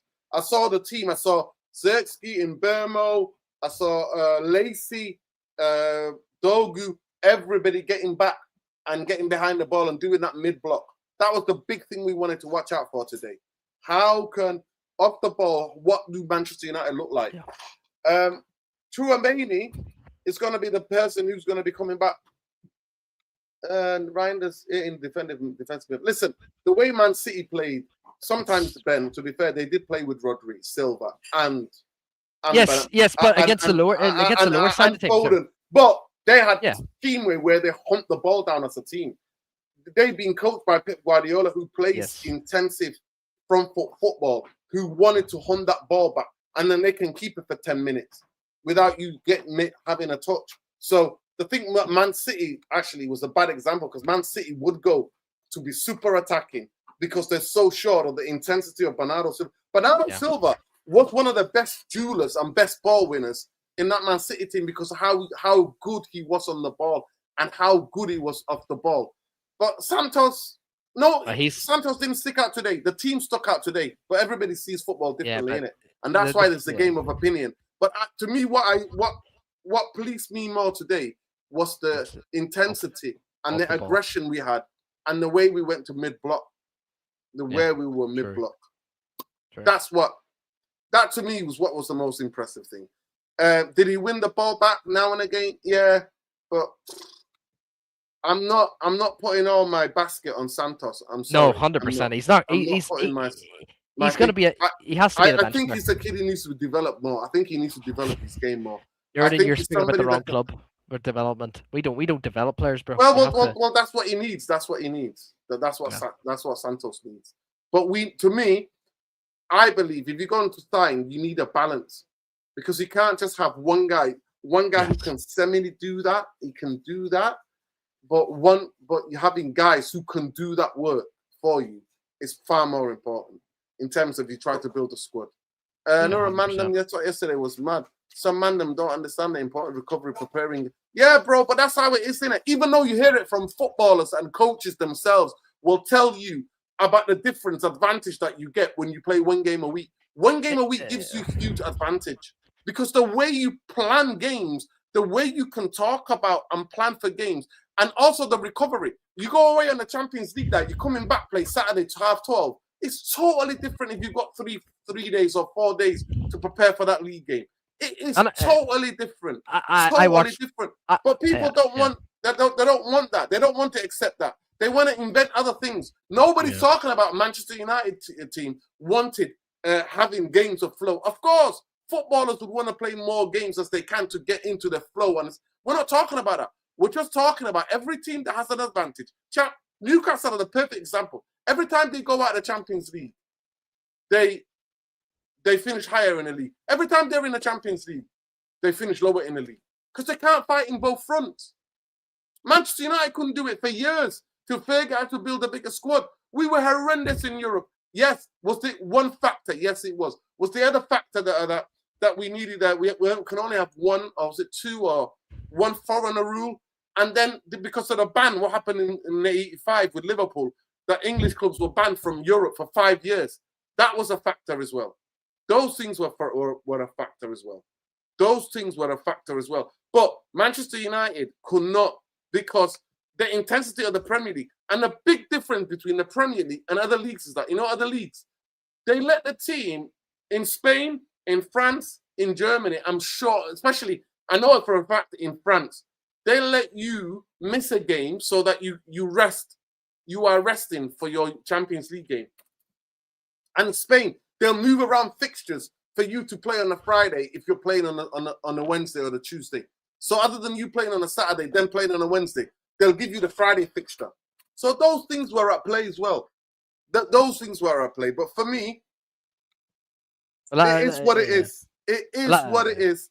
Well, that's why Carrick got chat. Like, I still do believe to this day, because obviously I know how it feels like as well. Now, obviously I don't play fucking football at a ridiculous level, like, but we do play 2 games a week at times. Like, last season we played 2 games a week, and once we got it, now we were playing 2 games a week for probably up to March or February, and then we were out. But see, playing 1 game a week, it changes your whole, like, just your whole, like, routine as a whole as a footballer, because you can revise and, like, study how your next opponent way more. Trainings are a lot more, like, they happen a lot more, like, instead of twice a week, it'd be 3 times a week. It helps so much. People don't understand. People actually think it's worse. It's actually worse to play 1 game a week. But I'm sorry, especially if it's a new coach, if you're playing 1 game a week, he can install all his, like, his style more, his system more, what he wants, just way more. And obviously, it actually really helped Carrick to some extent, because Ruben Amorim did the exact same, and we still finished the 16th or 15th. Like, but same time, bro. Honestly, this whole narrative that Carrick didn't get Champions League football because he didn't play 1 game a week. It was. He played 1 game a week, and that's why he got Champions League football, because you can tell with obviously all the players as well. Like, I remember we had the 2 or 3 weeks period, and our next game after that, we were just so rusty. Because why? Because fucking the club decided to allow all of them to go to Dubai, to go to fucking Ireland, and fucking go out in the fucking piss, and then they come back and they're so fucking rusty. That's not what you do. You don't do that. You know what, Jamie Wayne? Yeah, Ben, big up. You know what, Jamie Wayne? I am actually looking forward to next season. There's so many intriguing things. And I actually hope and pray that Michael Carrick does well. I hope that we smash the Big 6. I hope that we do fantastically well. I mean, the pace, just the intensity of the Premier League should allow us to beat a lot of the teams we play in the Champions League. Unless we're playing Real Madrid and Paris Saint-Germain and we're playing Bayern Munich, you know what I mean? Then we can give the other teams a game. 100% we can give the other teams a game. Because Spurs did it last season. Spurs did it. Spurs finished 15th. Yet they were beating some European teams comfortably, home and away. So I hope that we do that. And I hope that we do that. I hope Carrick has the plan. And I hope that he's backed. He is backed. For me, I've been making a judgment about how well he's backed and how much I criticize him. Like I said to you, I will criticize Carrick if the in-game Same. management's not there, if the subs are not quick enough, if tactically, if he's not tweaking things, and Manchester United are getting opened up again and again. But I'm not going to blame him because Ineos are in control of the transfer window, not Michael Carrick. No. Ineos. No. But see, for me though, nerd, like I am all with you, right? I'm all with you. See, when Ten Hag got sacked, see when Amram got sacked, it was all Ineos for me. It was all Ineos' fault. But the fact that the amount of hatred that I seen with these Ten Hag outers, these Amram outers, they given to him was just out of this world. It was literally so much hatred. Whereas the Ineos army, they're the bastards. They're the hatred of this world because that's who I'm going to be targeting. So the fact that all the Carrick inners are saying, so if Carrick fails as a Man United coach, we all should blame Ineos. No, my energy, yes, but a few seasons ago, it will always be at the owners, and a majority of my decision will be at the owners. But I'm sorry, I still have to blame Carrick to some degree because just to annoy, and because the thing is, majority of Carrick inners are all Ineos inners, and that's a fact, by the way, people. That's a fucking fact. Most of Carrick inners are all Ineos inners, so that's why I cannot even give any ounce of credit to Carrick inners because they had the audacity to go after Ten Hag inners and Amram inners, but the biggest reality is, and the biggest red flag is, Amram was never the biggest issue at this football club. Ten Hag was never the biggest issue at this football club. It's your racist owner who's managing you and screwing you all over and literally stealing every pocket that you have. And that's who the biggest problem with this football club is. Not the managers, not the players as well, by the way, people, because I'm not getting onto the players. These bastards are just they just like apologies about this. They need to go to fucking hell. They need to go to hell. Yeah. And I apologize about that. Obviously, people might Listen, find it.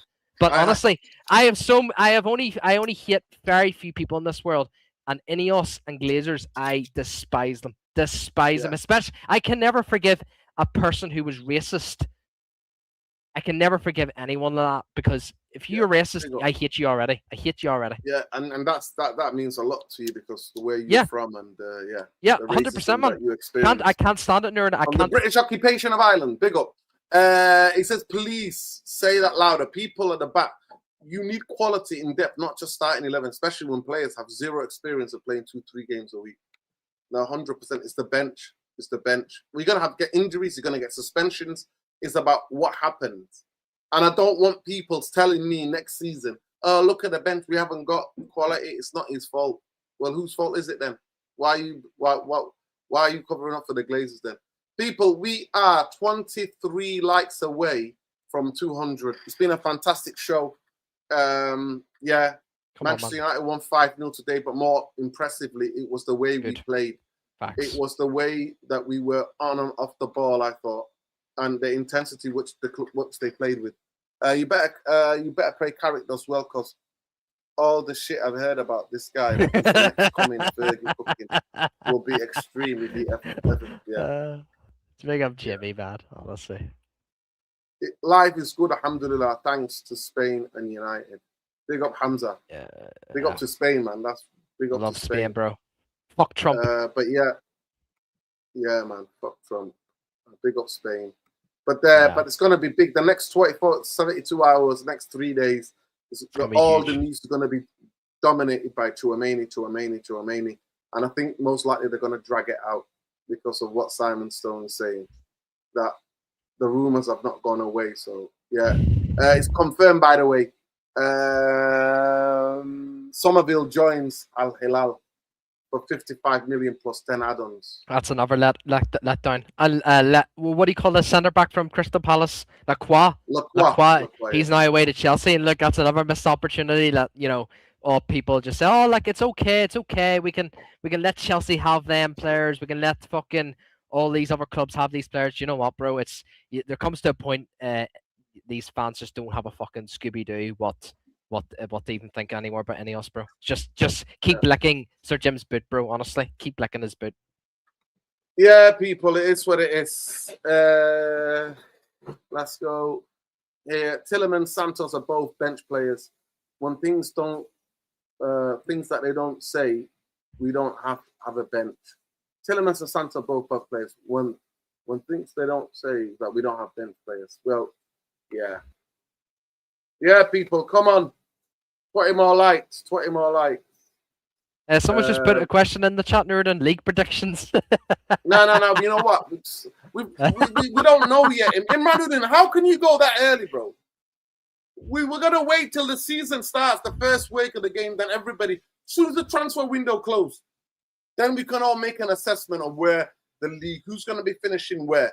Soon as that closes, Lacroix is a good, but I don't really rate him. I rate Richards. I would go and get Richards, me personally. I think Richards is more aggressive. Let's say, Nerdin, though, that we sign Manu Kone, okay? Or Sanderberg, okay? I'm just like saying this. Or Many, right? Say we sign one more player and a midfielder. Where do you think Manchester United finish if we sign one more player and that's a midfielder? That's it. We didn't sign no left back. We didn't sign a centre back. Nope. That's it. Because we haven't been linked to centre backs. Unless we get knocked out early in both cups, and we're not focusing on the Champions League, then we're going to struggle to finish top 4, top 5. I think we're finishing 7th, mate. I think that's what I think. 7th or 8th. Yeah. It's just my opinion. There you go then. What about you, Lesso? Oh, I don't think Lesso's there. Lesso, you there? Lesso, man. Yeah, he's here. Oh. I don't know if he's there. I thought he was here. Yeah, no, you're all good, man. Pick up, bro. Oli Gunnar was waiting in the wing just in case Carrick gets back. Did you hear that? Was it England, though? Or was it a country? Was it England? Was it a rumour that England interviewed or England wanted to talk to Ole Gunnar Solskjaer before Tuchel? I think Ole would have done better, than Tuchel. I think so, too. I don't think he would have sat back like that. I think England need... I mean, as much as I don't want him to Mohammed, have you forgotten about the main guy, the lit? Oh, yeah. England need Eddie Howe. And I also think, what the hell? How bad must be Sesko that he can't? He's had all. Remember, he was out towards the end of the season. Is it his shin? Isn't it? Yeah. That's yeah. It's. I'm surprised because a shin injury wouldn't be this long though. Like unless he's fractured a bone. Yeah, bone. Yeah. Strange, bro. But do you know what's crazy? Like even Euro and Heaven, they've had horrible injuries at their Man United career, and I think every defender is injury prone. Nerdin. Every defender is injury prone. So it's really concerning, bro. Really is. Yeah, people, we're not even on 200 likes yet. We're 15 likes away. 15 more likes. 15 more likes needed. Lesso, are you there? Big up Lesso. There. Lesso can't come on the late shows anymore, man. Lesso's working hard, man. Big up, man. Watch how the man them turn Carrick in December when Ineos won't get in players. Boy, oh boy. Well, we'll see, innit? We'll see. At the end of the day, it's so good. I want to be positive. I promise you. I'll never be positive about the ownership. Never in my life would I ever be positive about the ownership.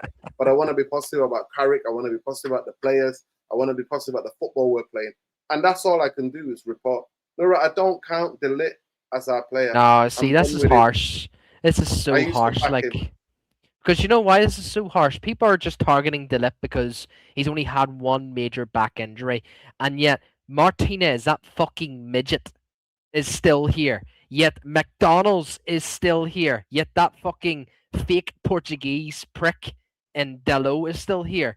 Yet Maguire, Mr. Prison, because he should be fucking going to prison with his fucking accusations and shit. He shouldn't be fucking here, bro. I'm sorry, man. The fact that people just go in on De Ligt is so harsh, bro. The guy was our best defender in last season. He was insane. But the best abilities, I'm afraid. No, but football, bro. Yeah, but 100% nerd. But it's the same thing. The same energy has to apply with Luke Shaw and 100%. Are you kidding me? I got into fisticuffs with people in the stadium about Luke Shaw 4 years ago. I know. But that's why I feel it's so harsh. No, yes, Luke Shaw and Mason Mount need to go before I will sell Leach, before I will sell De Ligt. 100%. Eight more likes away Mad- from 200. madness. Come on, people.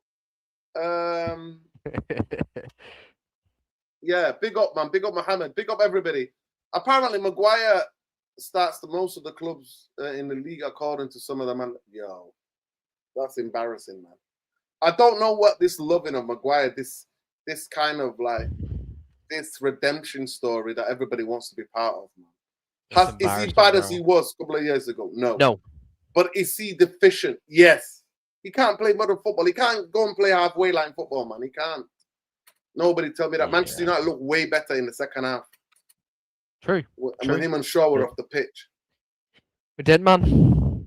I mean, I've got a. Some people are saying Mason Mount. They hear the news, by the way, people. Last 10 minutes of the show. That Mason Mount, we don't need a third midfielder. Mason Mount is the third midfielder. Oh, stop rage baiting, nerd. Stop rage baiting. Swear to God, I'm not rage baiting. I know.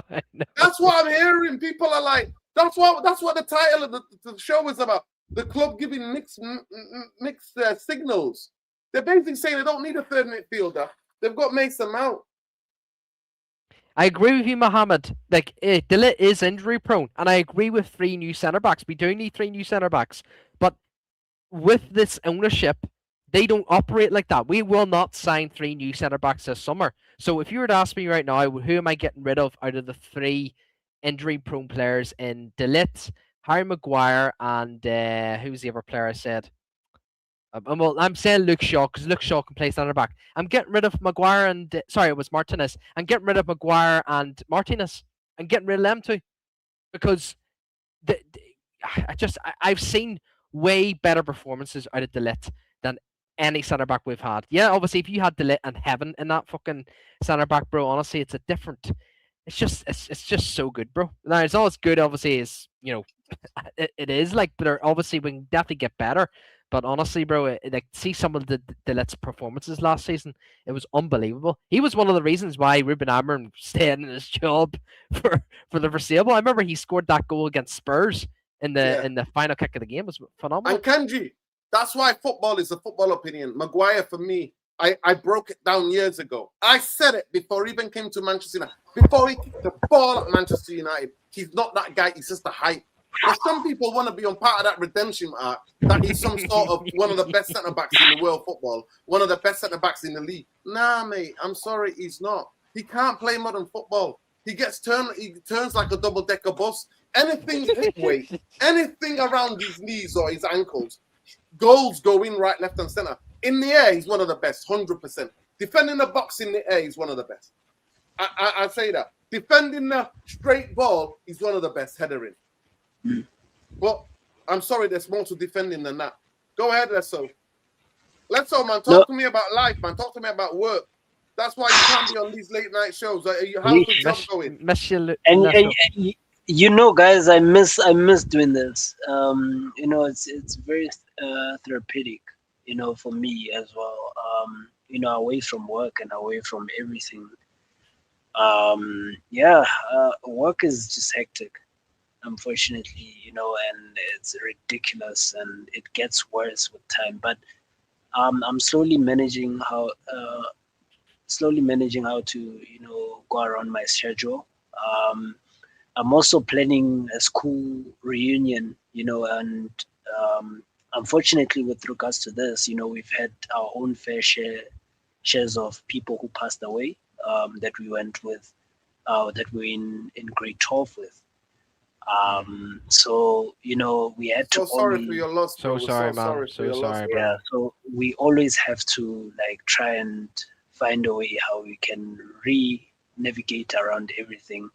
So as one of the planning committees of this whole 10th anniversary school reunion type of thing, I always have to try and find solutions, and people are not quite happy at the moment, so it's quite a mess. But besides that, man, I mean, with regards to us and our center back situation, we've said this, that it needs to be addressed, whether we like it or not. You've got injury prone center backs. Our mainstays or should I say, our best centre backs by a mile, are people who we cannot depend on to be on the pitch. You look at Maguire. People have been telling me, but Maguire's his fourth choice. He's gonna play because I mean, hello, the first two people are not gonna be there anyways, regardless of the situation. They're not gonna be there because they're injury prone. So, you know, we need to invest in that position. You know, I think people do not take this very seriously. We have not first and foremost. I think this is one of the problems I have, you know, and fans thinking that you can just neglect that position. We have not even solved the midfield position. You can't get away. You cannot get away from solving a centre back position if your midfield is not strong enough. You can get away with that for a season. Let me tell you that you can get away with that if your midfield is very strong.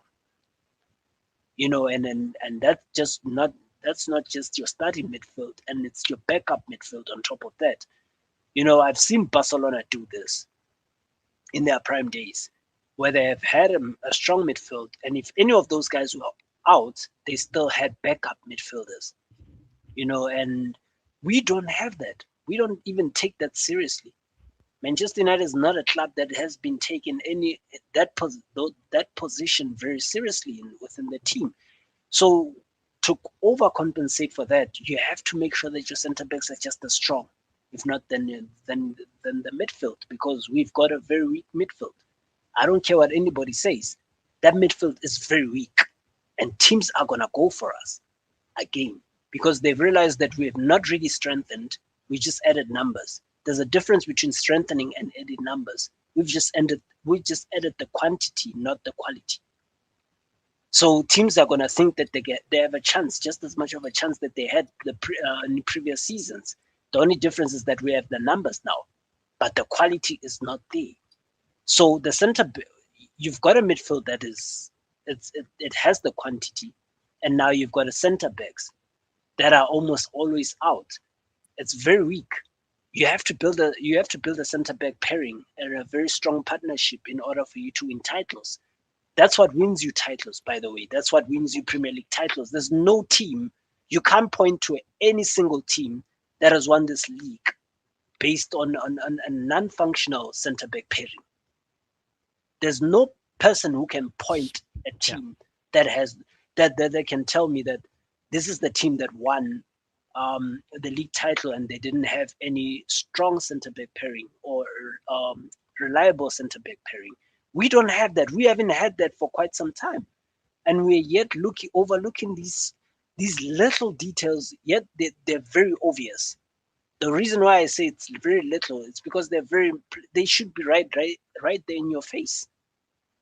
Why we even do? What are we doing here? Why are we even discussing the most simplest of things?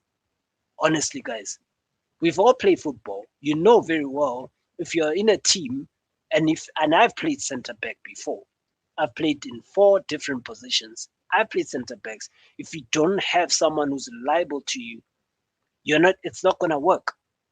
If you don't know if this person has to go or stick to a certain position, and you guys decide, okay, this is the time we push up, this is the time we sit back, this is the time there's no way you can build any sort of relationship. It's always gonna collapse. If a team comes at you, you don't have trust of your partner that the partner is gonna do what he needs to do, and you're gonna have to do what you need to do. That's how it worked. It's very simple. It's simple to the core. And people forget that these are the things that separate teams from winning or rather, should I say, conceding goals and then keeping clean sheets. It's the smallest of detailed things. So unfortunately, if the club does not deem that as an importance, and they don't deem both centre back and midfield as an importance, and they think attack, we're just gonna score goals and outscore the opposition, it's not gonna work. Teams are gonna hit you where it hurts the most. I mean, people, listen. It's spine. Go ahead. Sorry, Ben. Just give me 2 seconds. People, quickly ahead, get bro. Go voting. ahead, bro. Get voting. I've just had big up to everybody who liked the video, by the way. Congratulations to the URT Army. Big up. It took us Got 2 hours 300 to likes. reach 200, to reach Good 200 job, bro. likes, but can you That's please good, that's subscribe good. to the channel now? We're Hype as well after the 2.5K. video. And but go on, please hype the video. Last video that we spoke about the club. Basically, we spoke about how the club was treating the season ticket holders. So please go and hype that video. This is the video. This video here. That's the video here. Manchester United fan groups unite against owners. Please go to that and hype this video. We need more views on this video. It's only got 360. So the least you could do is like that, hype the video and watch the video, people. But I've just quickly put up a poll about do you rate Tchouaméni. Now, so far in the voting is 50-50. So people, please quickly get voting. Now it's 80-20. So looks like a lot of United fans do want him. Ben, I forgot what you said about you wanting him. You want Tchouaméni? Yeah. I want Tchouaméni, but you know, the thing is, Nerd, I do think we will struggle if we're only signing Tchouaméni. You have to have one more midfielder, like who's defensively minded beside him. And like I said, I think Sander Berg is the right profile because, like I said, you need to have when it comes to defensive midfielders, especially, you need to have two different profiles for that: a controller and someone who, for example, for like especially in the first phase, like when we're playing it from the back, you need someone who can progress the ball up from the pitch, just like what Nemanja Matic did. And I think Tchouaméni is sort of like our Nemanja Matic. I think he'll always sit back and allow the other 2 8s or the other 8 and the number 10 to push up. But Sander Berg will be that other player alongside him if we're playing against the bigger teams. And if we're going to be playing against these bigger teams with Sander Berg and Tchouaméni, I have so much confidence in our midfield, regardless if Bruno Fernandes is going to be playing or not. Yes, we're still going to be open because Bruno does like to advocate the midfield, but the fact that that's one of the reasons why Spain got into the final, because they have two defensively minded midfielders in Ruiz and Rodri. But the thing is with them two, they're both two different profiles. Rodri is sort of like your manager who Rodri would just sit back, but Rodri can actually go up and actually switch positions with Ruiz. Ruiz can sit back, but that's why Spain got in the fucking final, is because their midfield just won them the World Cup. It wasn't anything to do with their defense or their wingers or their attack or anything. The compact and the fact that this three man midfield, you know, just shit going on. Like, it just proves my point that you can't win a major trophy or a major whatever it is with a double pivot. You simply can't. People can say to me, Spain do play with double pivot. No, they do not. Dani Olmo proved to every single one of us. Yes, he's a number 10, but the work he does off the ball is so underrated and it's under the fucking radar. It's under the fucking radar. So, do I want Tchouaméni? Yes. But I need someone else with him. I think we're still going to struggle. Even if we're bringing in Jarvis's boy, Sander Berg only, we need two more midfielders. And people are going to say, be realistic, Ben. I am being realistic because the two midfielders we've just signed are sort of not similar profiles, but they're going to be playing in Kobe Mainoo's position. So if Kobe Mainoo gets in, like, to me right now, Carrick wants to start Mainoo and Tielemans or Mainoo and Santos alongside each other. We're going to struggle. So that's my 2 pence. I want him, but I want someone else beside him. If you're going to ask me who would the other player be, it's Sander Berg 100%. Jarvis, I want to thank, big up to Jarvis. Jarvis, honestly, bro, you cooked so much with that fucking Sander Berg thing, because I remember Nerdin and Jarvis were having a debate. It's because of the injury. I know. I don't want anybody injured. That's why I'm not excited about the Tielemans deal, because he missed 23 games last season. This kid has been playing football since he was 16. I'm not excited about it. I'm not. Pick up to Adewale. I don't see how United fans can tell me Tchouaméni is average. Have we not seen the midfielders United had over the last 5 seasons? 100%. True. I know that. He's a baller. I trust your judgment, Adewale. Big up to you. Appreciate the super chats, bro. But yeah, you know what? I don't really watch him. I've not watched him. I'm not gonna lie to you. I just hope that if he comes, he can adapt to the Premier League ASAP. But I'm not excited about Tielemans because the man is injury prone. True. But I would rather take Chouameni than Kone because Kone is injury prone for me. Kone's got really significant injuries, different types of injuries, muscular injuries, this type of injuries. And you're coming into the most robust league in world football, the most physically challenging team. So that's what I would hope. Big up Mohammed said Spain play 4-3-3. Every Spanish player is phenomenal on the ball. They can dictate the game, creating chances, contributing. Yeah. Exactly.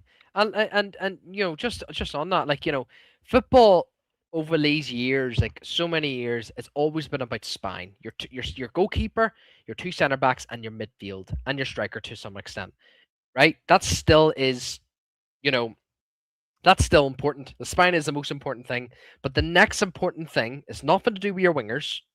It's your fullbacks. The fullbacks and the spine, you have to get those positions right. If you get those positions right, you're going to win it all. You are going to win it all and you're going to see some really good football because, like I said, Spain, obviously, people can say what they want about Cucurella. People can say what they want about Porro, but the way they played the fullback role was just perfect. And that's one of the reasons why Luis de Fuente tactics was just on point, and that's how I fall in love with the three-man midfield nerd. And people keep saying about Eddie Howe. No, it wasn't to do with Eddie Howe. It was Luis de Fuente. Luis de Fuente was one of the main reasons why I fell in love with a three-man midfield, and also Pep Guardiola with his Barcelona midfield in Busquets, Iniesta, and Xavi. I love them. That three-man midfield. It was just unbelievable, and I'm just so proud and grateful to actually you'll be able to witness, them three, play together. Like it was just out of this world, bro. And I just think Man United over these years have just missed out big time on signing. People keep thinking about profiles. Like, yeah, profiles are a big category in the midfield, but at the same time, forget about the profiles for a sec. Can they do the defensive work off the ball? And right now, Tielemans can't. People can keep saying to me, Tielemans he can. What are you on about? But Tielemans has so much protection behind him in Kamara and Onana. He has so much protection. And right now, we don't have any protection at all. Yes, people could say Kobe Manu, but no. Kobe Manu needs someone beside him who can cover the ground too. And that's who I think is best for that profile. Is Tchouaméni and Sander Berg. Them two, Manu Kone is still injury prone. I agree with you there. I'd still take Manu Kone if we are in a bit of a shit situation. But Tchouaméni and Sander Berg. Now, they're not my ultimate, all two. They're not my first targets. Obviously, people know who my first targets were. It was Elliot Anderson, Tonali for me. Like, obviously, they're now gone. Obviously, Nerdin says, he didn't really like Tonali, but I don't know how Tonali is going to perform at Spurs. It all depends how De Zerbi wants to play, man. If he wants to play three-man midfield or not, bro. But I do think he might struggle in the double pivot, and I wouldn't be surprised. Like, but do you not agree with me though, Nerd? And like, do you not think like having two profiles of like defensive midfielders is crucial? Like, do you not? No, yeah. I mean, they have to me. They can't just be defensive midfielders. They have to also be ball playing. But that's what I'm saying. That's what I'm saying. Well. Yeah, that's what I'm saying. Yeah. They have to be able to play the balls as well. I think at home you can get away with playing one defensive midfielder, and then playing I agree. Two more attacking midfielder. But that's if we play in a three. I think Manchester United need to play in a three. Me personally, this two business is not. I just don't know. But that Carrick play two in midfield at Middlesbrough. So don't want to play a three, and apparently you have to have the right place to play a three, but to get the right balance. But it's been shown. But it looks like 73% of Manchester United fans say yes to Tchouaméni. They rate Tchouaméni. 27% they don't rate him. For me, I just hope that he's robust enough if he comes to Manchester United. That's all. But the next couple of weeks, especially the next 48 hours, 72 hours, you're gonna hear nothing but Tchouaméni. Now that we know that Rodri's going to Manchester. I have a question there. What would you do if it's Camavinga? Then I'll have to see. He's just another injury-prone guy. Genuine. The thing that what people don't understand is that there are players who've left from Atletico Madrid to Real Madrid it's not that deep. It's not like Manchester United, Liverpool, where nobody goes from United to Liverpool and Liverpool to United. So it's not one of those things. In Spain, players go wherever they want to go. Smash the likes, comment, sub, share, hype the video when the stream is over. Yeah, big up Simba. But most importantly, they need to hype that video because it's low numbers. And I've done a lot of research on about what the Manchester United groups unite against the owners. You need to watch that. It's 11 minutes. It costs you absolutely nothing, people. So please go and watch that and smash the like and the video on that and get in the comments about what you think, what they're doing to the season ticket holders. Yeah. I don't watch the second half game. I fell asleep. Yeah. But it is what it is. Big up, people. Hey. Listen, I think we're going to end it there. Yeah, Big up to Ben. Big up to Yeah, the man, latest, by the way. I just want to share this bit with you. The latest is that 1958 have produced a handbook, if I'm not mistaken, on about how to get this done. So if we're here, there's a handbook on how to fight back. So let me just quickly show you this. A handbook? Right, okay. Because so many fans have been affected. So today we published a free Manchester United supporters DSR handbook to help supporters understand the rights on the UK GDPR to make informed data subject access requests. If you have experienced sanctions via email accounts, restrictions. Can you see this, people? Sorry, let me just show you this. Let me just add to the stage. So this is 1958. Let me just start again, people. So basically, so many thousands of United fans have been affected by what the club, they're basically taking the season tickets away. So today, all of the different supporters groups, for the first time in my lifetime, have all come together and united. So it says here, today, 58, we published a free Manchester United DSR handbook to help supporters understand the rights on the UK GDPR to make an informed data subject asset request. If you have experienced, if you have experienced the sanctions via email account restrictions, ticketing issues, membership problems, or simply want to understand what problem data the club holds about you, this guide explains the process in plain English and includes editable templates that you can use immediately. There we go. The handbook is designed to help supporters exercise their rights, their legal rights. It's not a legal advice or an appeal guide. It says here, we will be building further toolkits in the future for the fans to use. So here's the copy. So people, if anybody you know or people have been affected by it, please go to 1958, which I'm going to share. I'm going to share this tweet now. So I'm going to repost it. So go ahead and do that. Big up, people. Big up. And love. I just want to say big up to Ben. Big up to Lesso. So good to see you, bro. And we're sorry for your loss. Sending you so much love and support in this difficult time. Big up to Ben for always jumping on. Big up to everybody jumping on, man. Big 2 or 3 weeks ahead of me, man. Obviously, about 2.5 weeks. Oh yeah, when do you go medical? For your medical? Yeah, when you go for your medical? Yeah, 2.5 weeks time. So I'm doing some individual training with one of the reserves coach for my previous club. So how's that going? Yeah, good, man. Really, really good. I'm just doing. I've just been doing about just 1 hour sessions, 3 times a week. So I've been enjoying it, man. Obviously, what about going for a jog just to get the fitness up a little bit more? Oh yeah, 100%. Yeah. I'm gymming as well. So I'm at the gym as well. So yeah, bro. Like I'm enjoying it, bro. Enjoying it. Yeah. Looking forward to it, man. Hopefully the fucking medical goes through, bro. Honestly, because it's fucking just fucking they unlock this these days, bro. With my side especially, like it's crazy, bro. Crazy. 100%.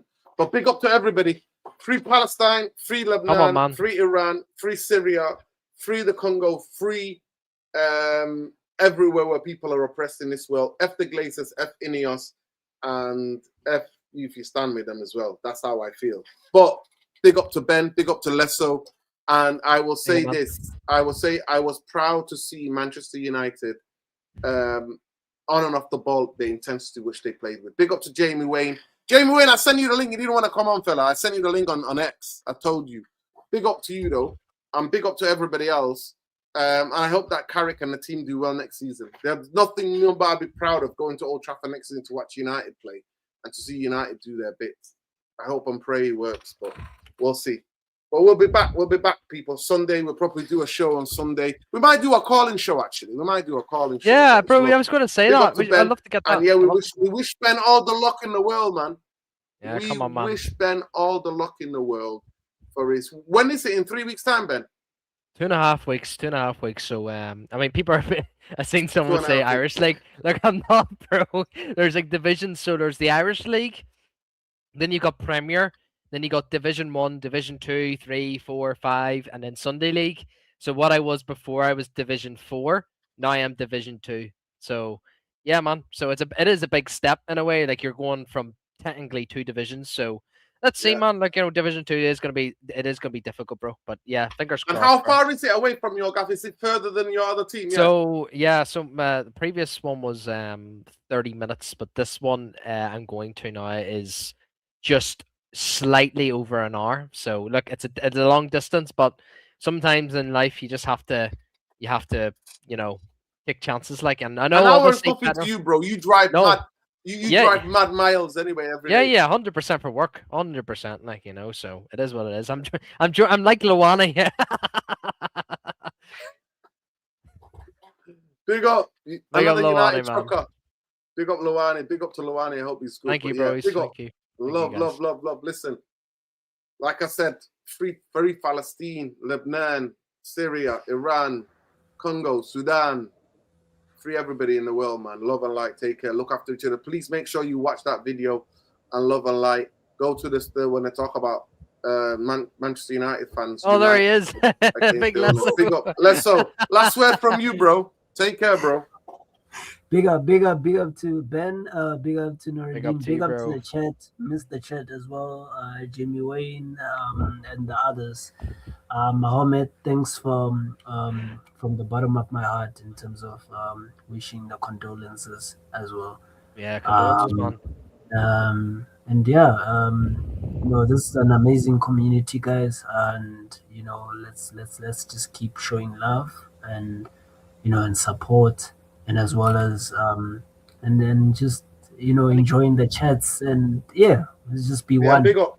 I need to get down. I need to get down to South Africa, Lesso, because I don't know whether you noticed, but I was in Uganda a couple of weeks ago with my missus, and I loved it, Lesso. I've been to Uganda now, Algeria, Egypt, and Morocco, and I said to Nerd, and I said to obviously to the chat as well, I need to get seeing more of Africa, and obviously South Africa is actually one of the places where me and my missus want to go to. Honestly, it's just you learn.